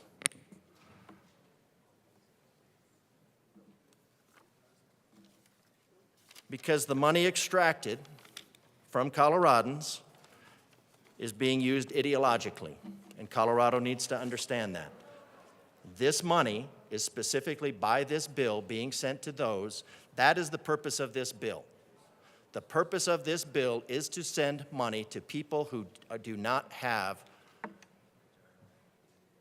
that have not gone through the process of being able to earn that tax credit. That is the purpose of this bill. Everything else is eyewash. Thank you. Representative Wilford. Thank you, Madam Chair. I think it might be helpful to clear a couple of things up for the good representative. First, you don't just pick an EITC check off of a tree. You have to file your taxes. You have to have an ITIN from the IRS or your Social Security number. There is a process in order to receive the EITC. Secondly, speaking specifically to the ITIN filers, yes, EITC is absolutely available for ITIN filers. ITIN filers include undocumented workers who are using lawful methods the IRS provides to pay their taxes. It includes student visa holders and immigrants, like my grandmother, who came to the States from Scotland. She wasn't an American citizen, but her 3 daughters were, including my mom. She didn't have a Social Security number, but she had a work permit. She contributed to the economy and paid taxes while raising a family. ITIN filers are individuals who, like every other taxpayer, are working, paying their taxes, and paying into our systems, making the same contributions to their workplaces, to their local economies, and to their communities. Promoting work and reducing poverty, particularly among families with children, are the primary goals of the EITC. Furthermore, the bill that was referenced in the previous session, sir, started at 75% and was amended to 50%. So we are not changing the percentage of EITC in this bill. Representative Hartsook. Good morning. Thank you, Madam Chair. How's everyone doing? Good morning, and good, and to the bill. To the bill. So yesterday we heard this in the Finance Committee.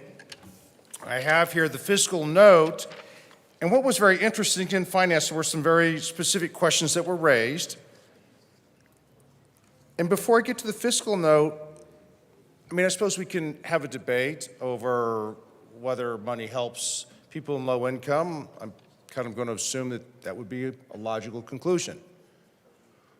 However, what is not logical and what is not acceptable is on the fiscal note that we discussed when we specifically brought up and asked the fiscal analyst that wrote it. She said, yes, there's about a $50 impact per person according to the Taxpayer Bill of Rights. Now, our side of the chamber obviously has argued to leave the Taxpayer Bill of Rights alone through the special session, through the regular session, and we're continuing that argument today.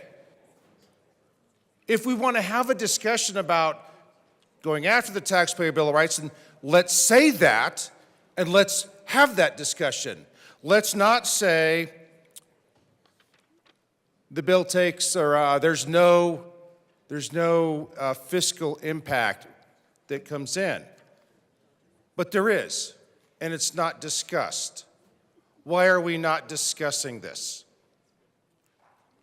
If we're going to go after the Taxpayer Bill of Rights, if we're going to rechannel the money, as was argued in the special session, is now coming back on this bill, then why are we not having that discussion? Why are we whitewashing it and saying, oh, there's no impact? At the bottom it says assessment, no fiscal impact. Yet there is. It hits the Taxpayer Bill of Rights. And this is what is supposed to be going back to the citizens that have paid taxes in this state. We heard the governor in the state of state talking about an income tax cut, that more money that goes to the people helps them generate the economy. Yet this bill is taking that money and shifting it to a different sector. Why are we doing that?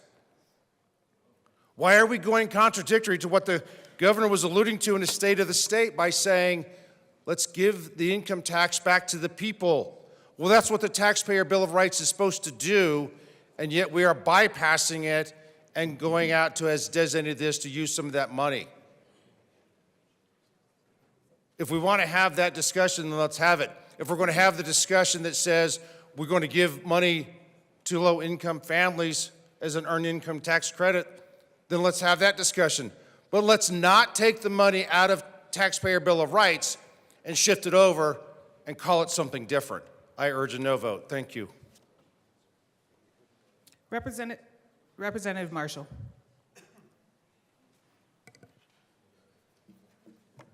Thank you, Madam Chair. It's an honor to serve with you. It's my honor to serve with you, sir. Well, it's deja vu all over again, as the great 20th century philosopher said. I was not going to speak at all, but I had some concerns, as many of my colleagues understand. I'm a big believer in open and transparency when we discuss things, and I already made my issues with this bill before known, and there's no reason to repeat them. But where I'm having open and transparency issues is we did have an additional fact that came forward in the Finance Committee that I brought forward that was information that came after the last time. And I'm concerned my colleague from Douglas County doesn't understand what my questions was in that Finance Committee. It had nothing to do with the fiscal note. The fiscal note is completely accurate. The issue was with some advocates that were not properly accounting for the reduction in the Tabor refund when they were giving what the benefit was to individuals. So again, for accuracy purposes, which I'm always a big believer in, regardless, even if I'm voting for a bill, that we are debating truth in what we're saying, this fiscal note is completely accurate. It was an issue I had with just some advocacy work, pointing out that I did not think it was as accurate as it should be, and we should always work to be working on accurate information. So thank you. Is there any for Representative Holdsworth?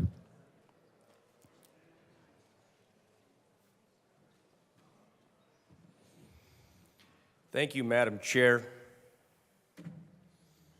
Well, that's all the way it goes up. Dadgummit. Thank you, Madam Assistant Majority Leader. And thank you to all my colleagues here.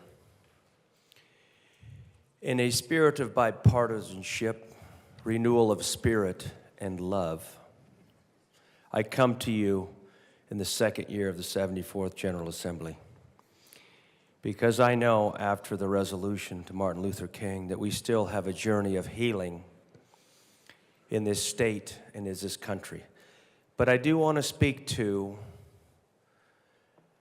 this bill and concerns that have come up. It is because of the question of a constitutional violation acknowledged by judicial action, or the concern for further judicial action, that we are entertaining this bill today, House Bill 241084, repeal and reenact Earned Income Tax Credit increase. Now, because of that, we have to strike the language that was brought forth in the extraordinary special session, and now we have to import this language in because of that constitutional question of a constitutional violation. Now, one thing I think is imperative in this chamber is that we all listen to each other with open ears and open hearts. Sometimes that is hard to do when the cloud of activism, the cloud of anger, the cloud of potentially hate fogs our minds.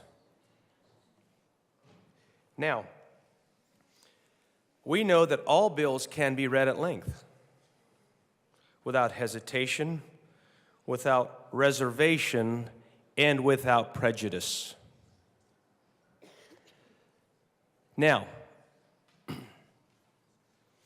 in order to set the record straight, Madam Chair, because I like to set the record straight, I have told everybody in my life I was raised to put all the cards on the table face up so everyone sees the hand that all of us get dealt. You may have a high hand, you may have a low hand, but you play the game of life to better your hand through your own actions that comes from your head, your hands, and your heart. Because that is the American experiment. Now, to get back to exactly what I'm concerned about, and I do want to repeat, any bill in this chamber can be read at length by any member on this side of the aisle or this side of the aisle without hesitation, without reservation, and without prejudice. We don't want to personalize things in this chamber because that limits our ability to be the best legislator that we can be. And our constituents ask for the best. So to set the record straight, Madam Chair, I'm going to read this bill, introduced House Bill 24-1084. Wilford and Young are the House sponsors. The Senate sponsor is Kolker. House Committee is Finance. It has not gone to a Senate committee. A bill for an act concerning the repeal and reenactment of the law enacted by House Bill 23B 1002 that increased the earned income tax credit for 2023 and in connection therewith making an appropriation. The bill summary.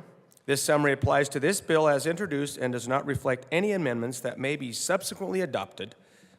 If this bill passes third reading in the House of Introduction, a bill summary that applies to the engrossed version of this bill will be made available at http://ledge.colorado.gov. And to our clerks behind me, no, I'm not looking for a job.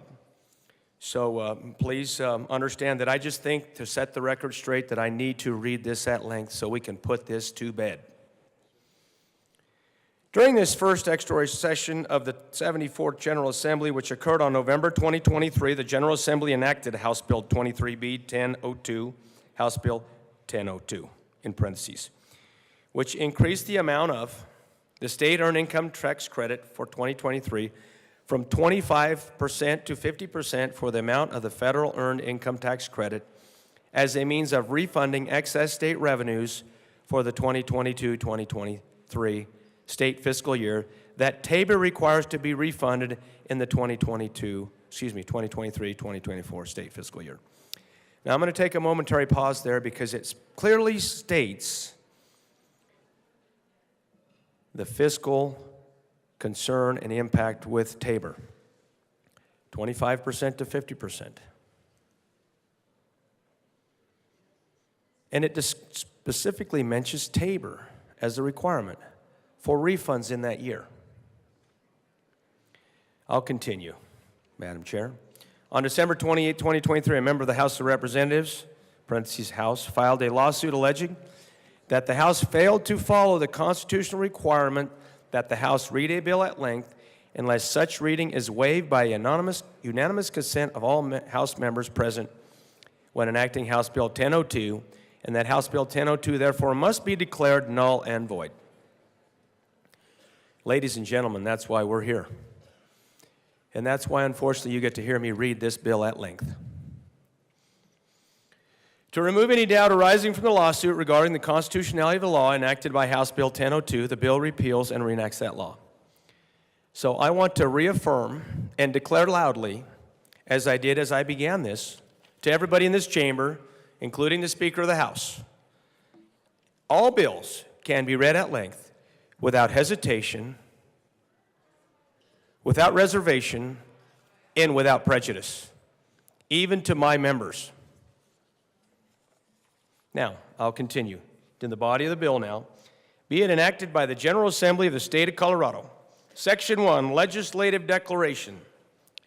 The General Assembly finds and declares that, parentheses A, during the first extraordinary session of the 74th General Assembly, which occurred in November 2023, the General Assembly enacted House Bill 23B-1002, which in order to refund excess state revenues for the 2022-2023 state fiscal year that are required by the Taxpayers' Bill of Rights, Section 20 of Article 10 of the state constitution, to be refunded in the 2023-2024 state fiscal year, increase the amount of the state earned income tax credit for 2023 from 25% to 50% of the amount of the federal earned income tax credit.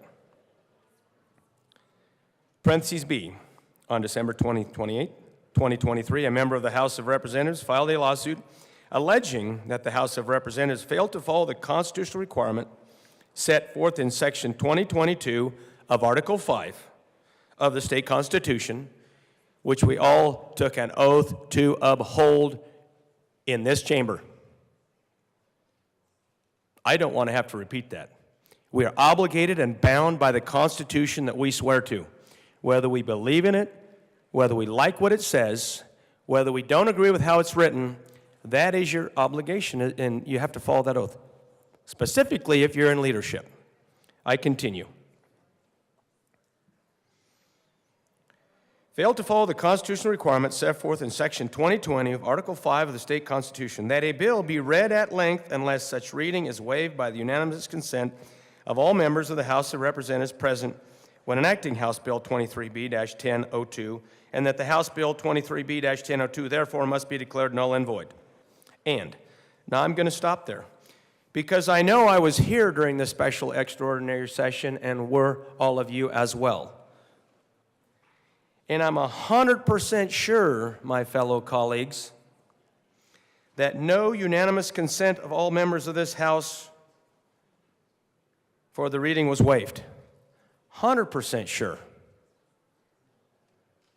So, I'll continue.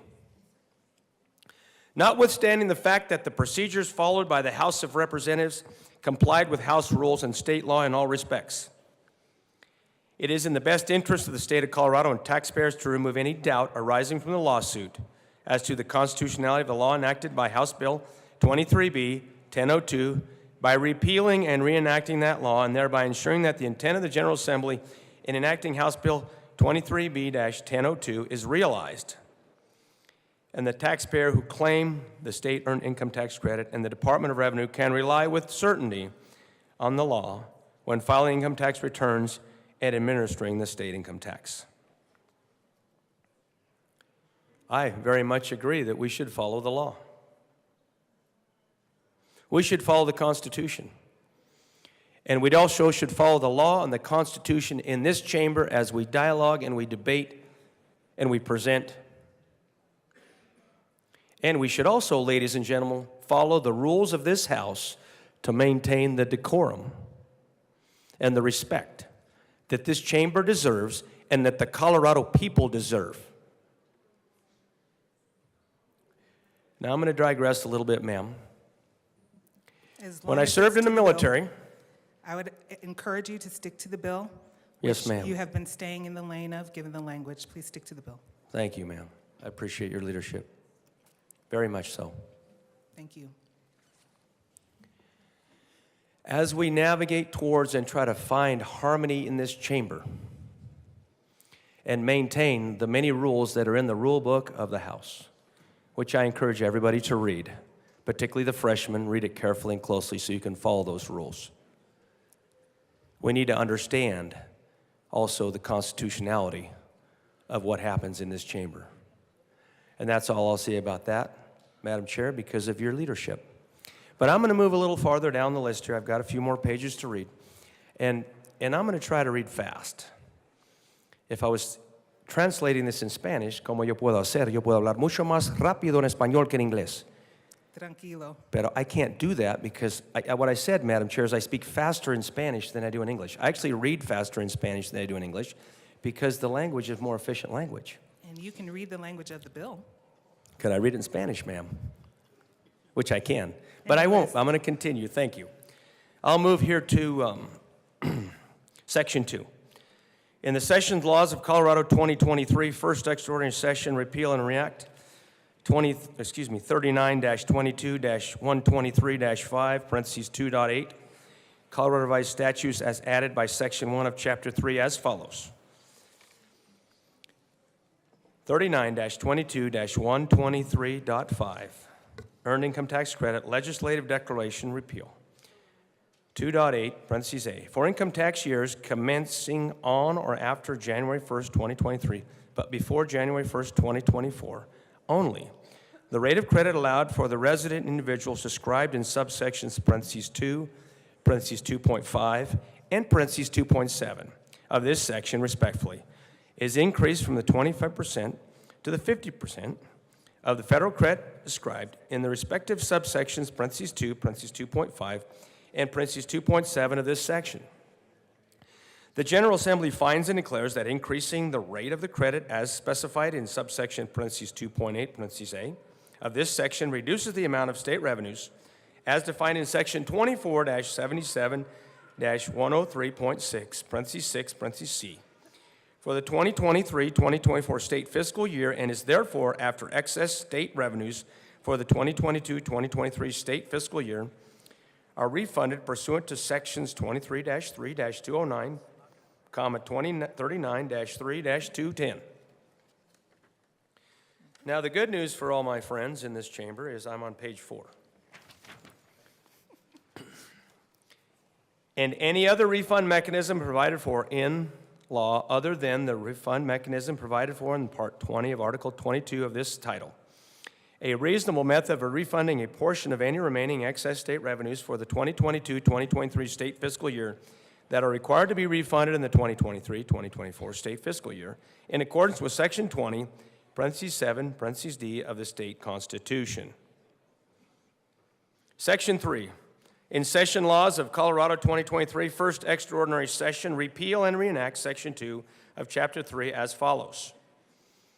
So this is what we're doing as the corrective action for the question of constitutionality that was brought up by one of my colleagues, and so correctly, in my humble opinion, as a state representative.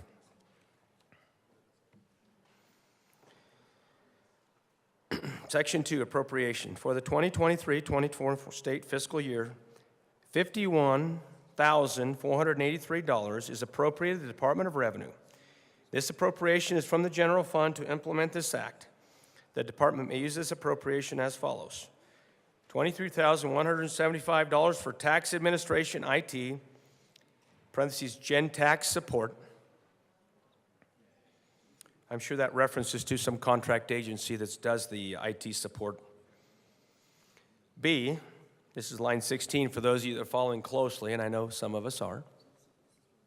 Parentheses B, $13,792 for the use of taxation services for personal services. And C, $14,000 for use by the Executive Director's Office for personal services related to the administration and support. And D, $516 for the purchase of document management services. Now, parentheses 2. That was 1. Now we're going to go with parentheses 2 of the appropriation. For the 2023-24 state fiscal year, $516 is appropriated to the Department of Personnel. The appropriation is from the reappropriated funds received from the Department of Revenue under subsection parentheses 1, parentheses D of this section. To implement this act, the Department of Personnel may use this appropriation to provide document management services for the Department of Revenue. Section 4, the most abused and overused section in this chamber, is a safety clause. The General Assembly finds, determines, and declares that this act is necessary for the immediate preservation of the public peace, health, and safety, or for the appropriation for the support and maintenance of the departments of the state and state institutions. Ladies and gentlemen, since I am so frustrated and tired of hearing about the fact that this bill was not read at length, now, for the esteemed members of this chamber, that has been put to bed. Thank you for your time and your attention, and may we please move forward to do the business of the people of Colorado. Representative Wilford. Thank you, Madam Chair. Members, as I mentioned before, due to the uncertainty raised by the lawsuit, I'm going to take absolutely every precaution that we can with House Bill 24-1084. And for that reason, I ask the bill to be read at length. You have heard the request. The bill will be read at length. Second Regular Session 74th General Assembly State of Colorado introduced. LLS No. 24 to 892.01 Jason Gellender X 4330 House Bill 24 to 1084. House Committees Senate Committees Finance. A Bill for an Act. 101 concerning the repeal and reenactment of the law enacted. 102 by House Bill 23B 1002 that increased the earned 103 income tax credit for 2023 and, in connection. 104 therewith, making an appropriation. Bill Summary. Note, this summary applies to this bill as introduced and does not reflect any amendments that may be subsequently adopted. If this bill passes third reading in the House of Introduction, a bill summary that applies to the re-engrossed version of this bill will be available at http://leg.colorado.gov. During the first extraordinary session of the 74th General Assembly, which occurred in November 2023, the General Assembly enacted House Bill 23B 1002, HB 1002, which increased the amount of House sponsorship Wilford and Young, Senate sponsorship Coker. Shading denotes House amendment. Double underlining denotes Senate amendment.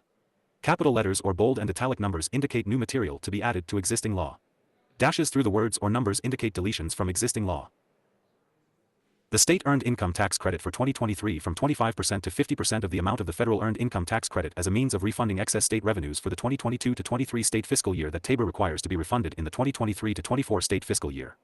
On December 28, 2023, a member of the House of Representatives, House, filed a lawsuit alleging that the House failed to follow the constitutional requirement that the House read a bill at length unless such reading is waived by the unanimous consent of all House members present when enacting HB 1002 and that HB 1002 therefore must be declared null and void. To remove any doubt arising from the lawsuit regarding the constitutionality of the law enacted by HB 1002, the bill repeals and reenacts that law. 1. Be it enacted by the General Assembly of the State of Colorado. 2. Section 1. Legislative Declaration. 1. The General Assembly 3 finds and declares that, 4a, during the first extraordinary session of the 74th 5 General Assembly, which occurred in November 2023, the General 6 Assembly enacted House Bill 23B 1002, which, in order to refund excess 7 state revenues for the 2022 to 23 state fiscal year that are required by the 8 Taxpayers Bill of Rights, Section 20 of Article X of the State Constitution, 9 to be refunded in the 2023 to 24 state fiscal year, increased the amount of 10. The state earned income tax credit for 2023 from 25% to 50% of the 11 amount of the federal earned income tax credit. 12b. On December 28, 2023, a member of the House of 13 Representatives filed a lawsuit alleging that the House of Representatives 14 failed to follow the constitutional requirement, set forth in Section 22 of 15 Article V of the State Constitution, that a bill be read at length unless such 16 reading is waived by the unanimous consent of all members of the House 17 of Representatives present when enacting House Bill 23B 1002 and that 18 House Bill 23B 1002 therefore must be declared null and void, and -2, HB 24-1084. 1c. Notwithstanding the fact that the procedures followed by the 2 House of Representatives complied with House rules and state law in all 3 respects, it is in the best interest of the state and Colorado taxpayers to 4. Remove any doubt arising from the lawsuit as to the constitutionality of 5. The law enacted by House Bill 23B 1002 by repealing and reenacting that 6 law and thereby ensuring that the intent of the General Assembly in 7 enacting House Bill 23B 1002 is realized and that taxpayers who claim 8 the state earned income tax credit and the Department of Revenue can rely 9 with certainty on the law when filing income tax returns and 10 administering the state income tax. 11. Section 2. In Session Laws of Colorado 2023, First 12 Extraordinary Session, repeal and reenact 39-22-123.5, 2.8, Colorado 13 Revised Statutes, as added by Section 1 of Chapter 3, as follows, 1439-22-123.5. Earned Income Tax Credit, Legislative Declaration. 15. Repeal. 2.8a, for income tax years commencing on or after January 16, 1st, 2023, but before January 1, 2024, only, the rate of 17 credit allowed for the resident individuals described in 18 subsections, 2, 2.5, and 2.7 of this section, respectively, is 19 increased from 25% to 50% of the 20 federal credit described in the respective subsections, 2, 2.5, 21 and 2.7 of this section. 22b. The General Assembly finds and declares that 23 increasing the rate of the credit as specified in subsection 2.8a, 24 of this section reduces the amount of state revenues, as defined 25 IN section 24-77-103.66 c, for the 2023 to 24 state fiscal year and 26 IS therefore, after excess state revenues for the 2022 to 23 state 27 fiscal year are refunded pursuant to sections 39-3-209, 39-3-210. -3, HB 24-1084. 1 and any other refund mechanism provided for in law other than 2 the refund mechanism provided for IN Part 20 of Article 22 of this 3 title. A reasonable method of refunding a portion of any 4 remaining excess state revenues for the 2022 to 23 state fiscal 5 year that are required to be refunded in the 2023 to 24 state fiscal 6 year in accordance with Section 27d of the State 7 Constitution. 8. Section 3. In Session Laws of Colorado 2023, First 9 Extraordinary Session, repeal and reenact Section 2 of Chapter 3 as 10 follows. 11. Section 2. Appropriation. 1. For the 2023 to 24 state fiscal year, $1,251,483 is appropriated to the Department of Revenue. This appropriation 13 is from the General Fund. To implement this act, the department may use 14 this appropriation as follows. 15A, $23,175 for tax administration IT system, GenTax, support. 16B, $13,792 for use by taxation services for personal services. 17C, $14,000 for use by the Executive Director's Office for personal. 18 services related to administration and support, and 19D, $516 for the purchase of document management services. 22, for the 2023 to 24 state fiscal year, $516 is appropriated to the 21 Department of Personnel. This appropriation is from reappropriated funds 22 received from the Department of Revenue under subsection 1D of this 23 section. To implement this act, the Department of Personnel may use this 24 appropriation to provide document management services for the 25 Department of Revenue. 26 Section 4. Safety Clause. The General Assembly finds, 27 determines, and declares that this act is necessary for the immediate. 4, HB 24-1084. 1. Preservation of the public peace, health, or safety or for appropriations for. 2. The support and maintenance of the departments of the state and state. 3. Institutions. 5, HB 24-1084.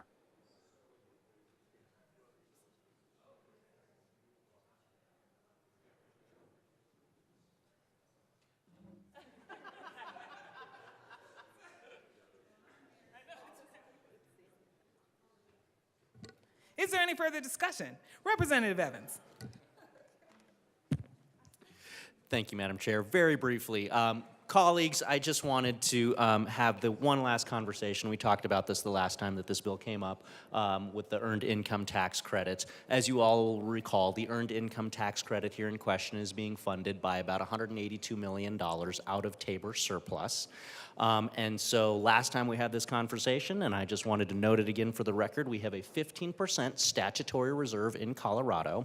In September of 2023, OSPB said that the state of Colorado has about $183 million in excess of that 15% statutory reserve. If you want to pay for this, we can pay for it without dipping into Tabor refunds. There's $183 million in excess of the 15% statutory reserve per OSPB. We can pay for it with that money, not with the Tabor surplus refunds. Let's give the folks their Tabor surplus refunds. Thank you. Thank you. Representative Bottoms. I would like to thank my lawyers for having the bill read at length twice. And I also want to thank the Democrat sponsors of this bill for putting in Section 1, letter C, notwithstanding the fact that the procedures followed by the House of Representatives complied with House rules and state law in all respects. And I want to thank them because that will help my lawsuit greatly. Thank you. Is there any further discussion on the bill? Representative DeGraff. Just want to thank the bill sponsor for raising some excellent points. I guess I have to make it known that I am a second-generation American. My grandparents did come over on a boat. They did work outside the, probably outside the Social Security realm because I don't think it existed when they got here. And I think this bill emphasizes the relief that is needed from the government, the ever-encroaching and ever-growing, crushing sensation that the people of Colorado have on their neck from the increased spending of this body. So I'm not fully understanding the whole thing as a percentage of the EITC, how it's going to be executed. I'll leave that for the lawyers. This bill is an act, and it's acting like there is some sort of tax relief.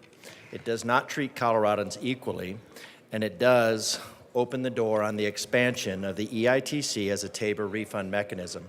So it's not just this, it's the overall attack on the Taxpayer Bill of Rights. The Taxpayer Bill of Rights ensures that excess taxes go back to the citizens who paid those taxes. What this bill is the start or the continuation of being able to take the excess taxes from Coloradans and then divert it anywhere you want. You can divert it into any program you want. Now we'll have precedent. So, but it does again highlight that the people of Colorado need relief from the spending of this body. And we're going to have lots of opportunities this year. Most of those will be taken to increase the burden on the people of Colorado.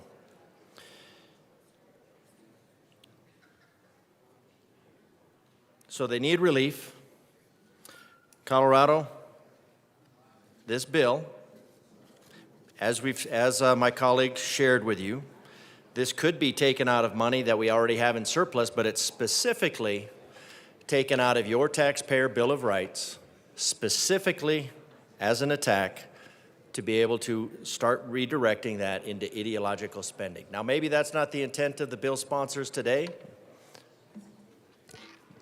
the colleagues who were given this bill, but it is pretty clearly the intent of the overall program.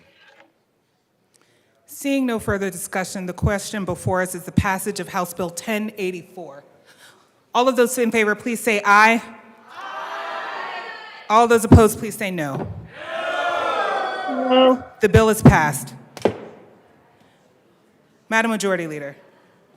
Thank you, Madam Chair. I move the committee rise and report. Seeing no objection, the committee will rise and report.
The House will come back to order.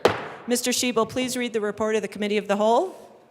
Madam Speaker, your Committee of the Whole begs leave to report as under consideration the following attached bills, being the second reading thereof and making the following recommendations thereon. House Bill 1094, passed on second reading, ordered engrossed and placed on the calendar for third reading and final passage.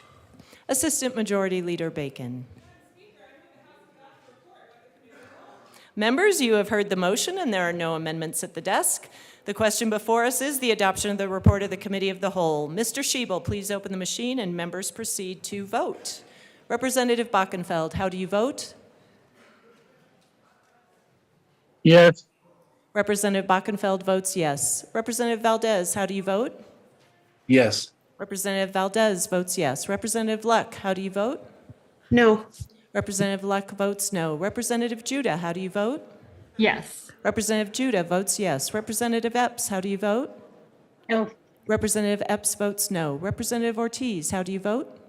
Yes. Representative Ortiz votes yes.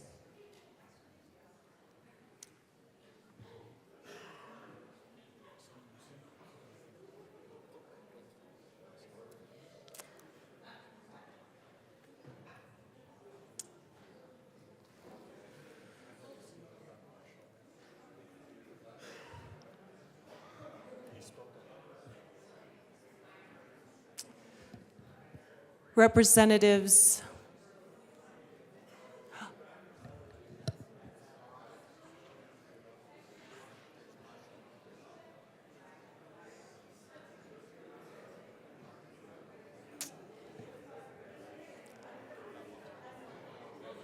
Madam Chair. Madam Chair. Yes, Representative Bachenfeld. I'm sorry, Representative Bachenfeld, you're on mute. Can I switch my vote to no?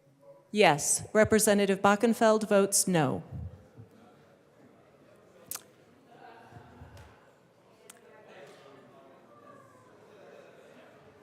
Okay, so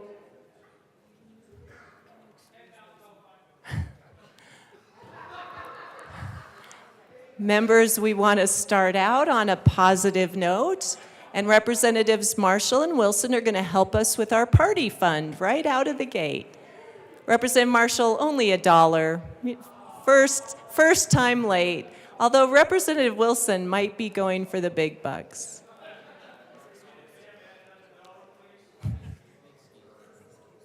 Representative Wilson is excused. Representative Please- Bachenfeld votes yes. Representative Valdez. Please close the machine. With 39 aye, 20 no, 5 excused, and 1 vacant, the Committee of the Whole report is adopted.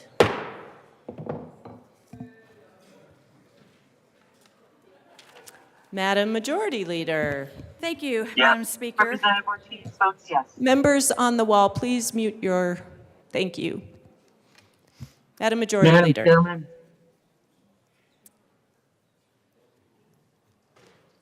Please proceed. Thank you, Madam Speaker. I have one announcement. Madam Speaker.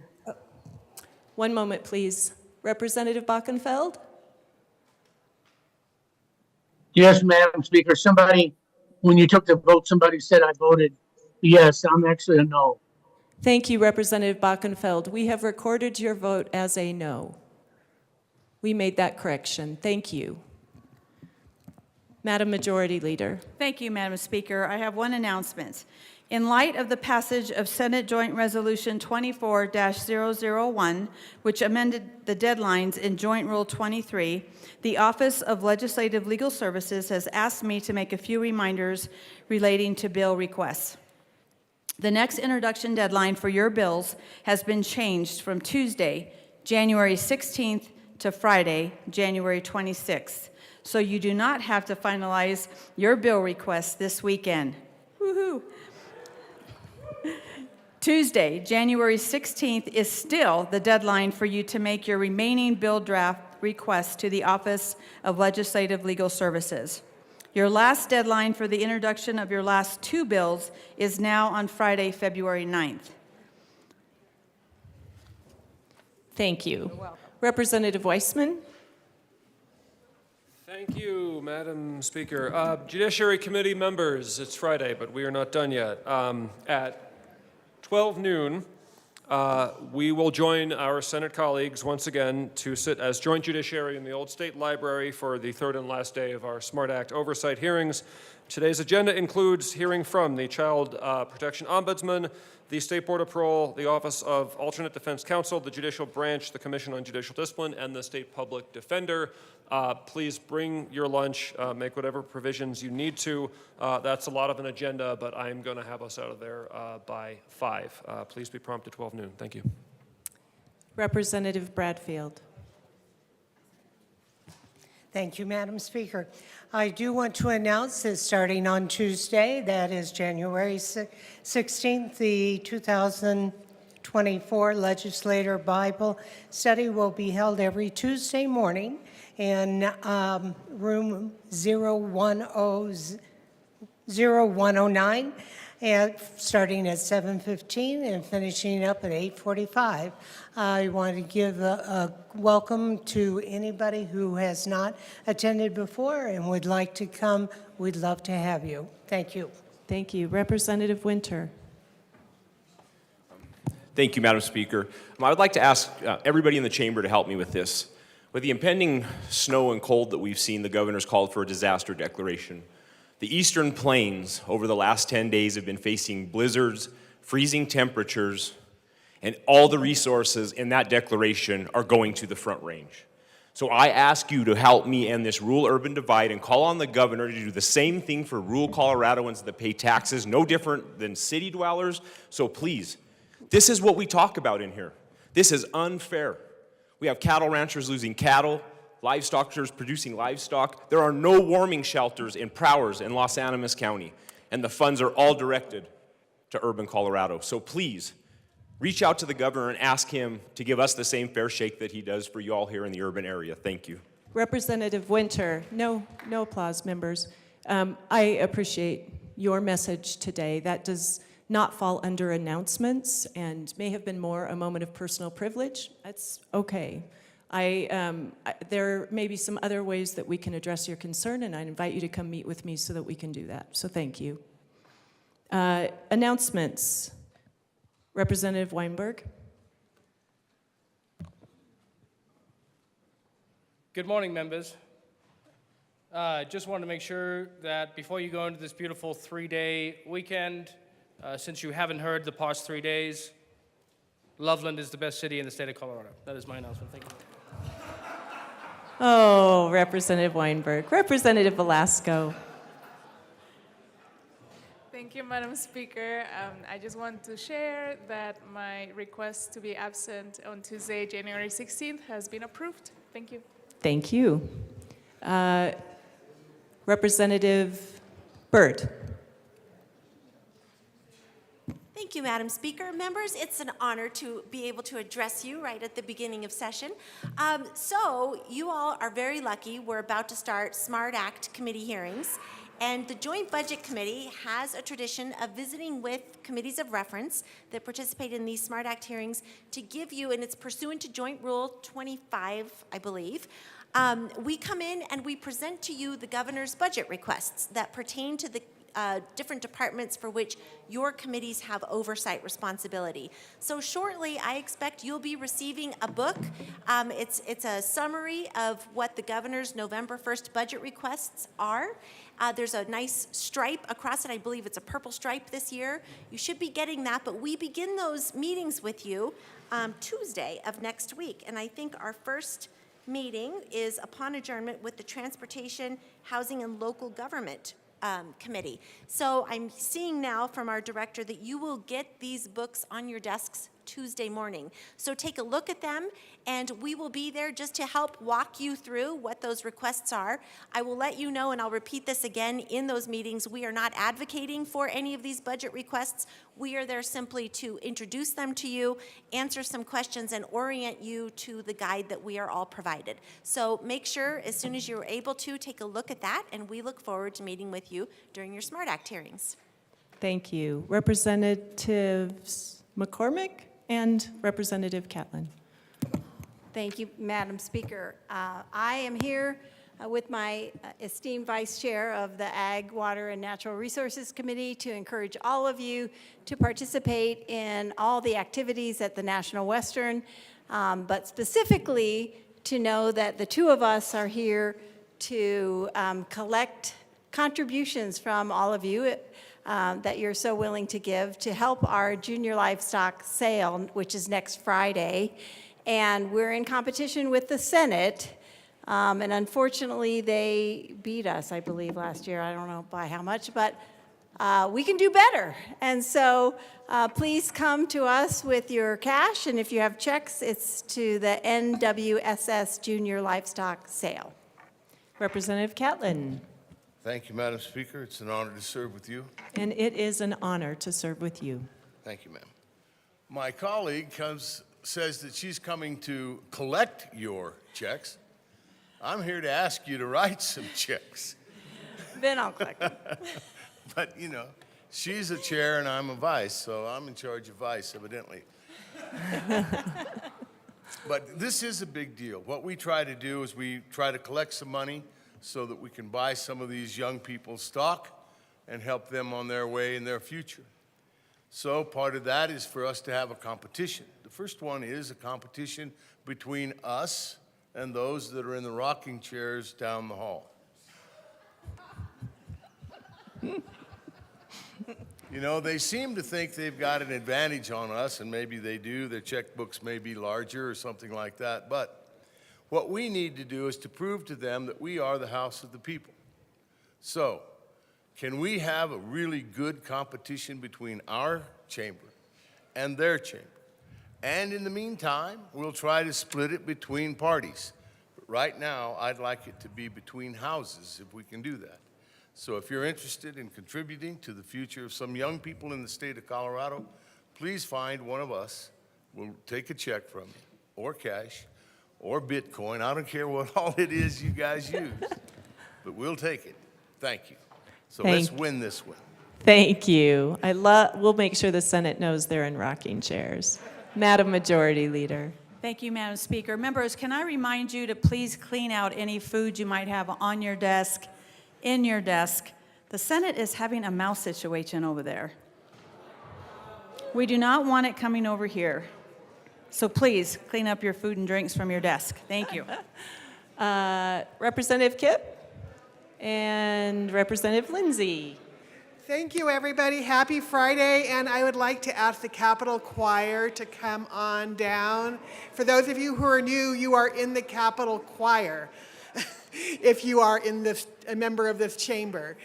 We will today be celebrating the birthdays of Madam Speaker, whose birthday is today, and Madam Majority Leader, whose birthday was on Monday. So come join us to sing, if you like to sing. And if you don't like to sing, oh, are we facing the other direction? Okay.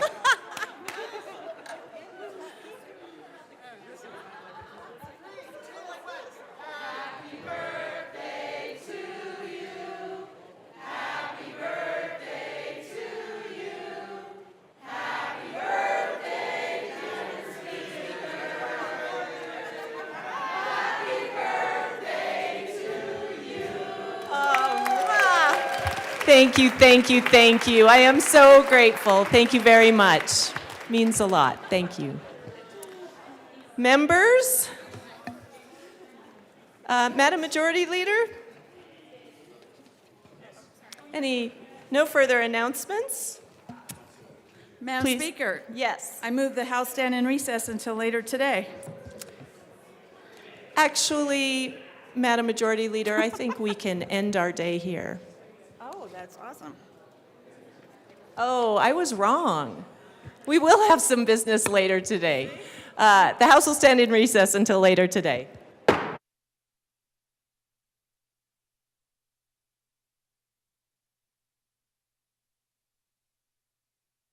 Yep. Members, my apologies. The House will come back to order. We do want to announce that we are starting at 10 a.m. on Tuesday, January 16th. Yes, enjoy the extra hour. Thank you. The House will stand in recess until later today.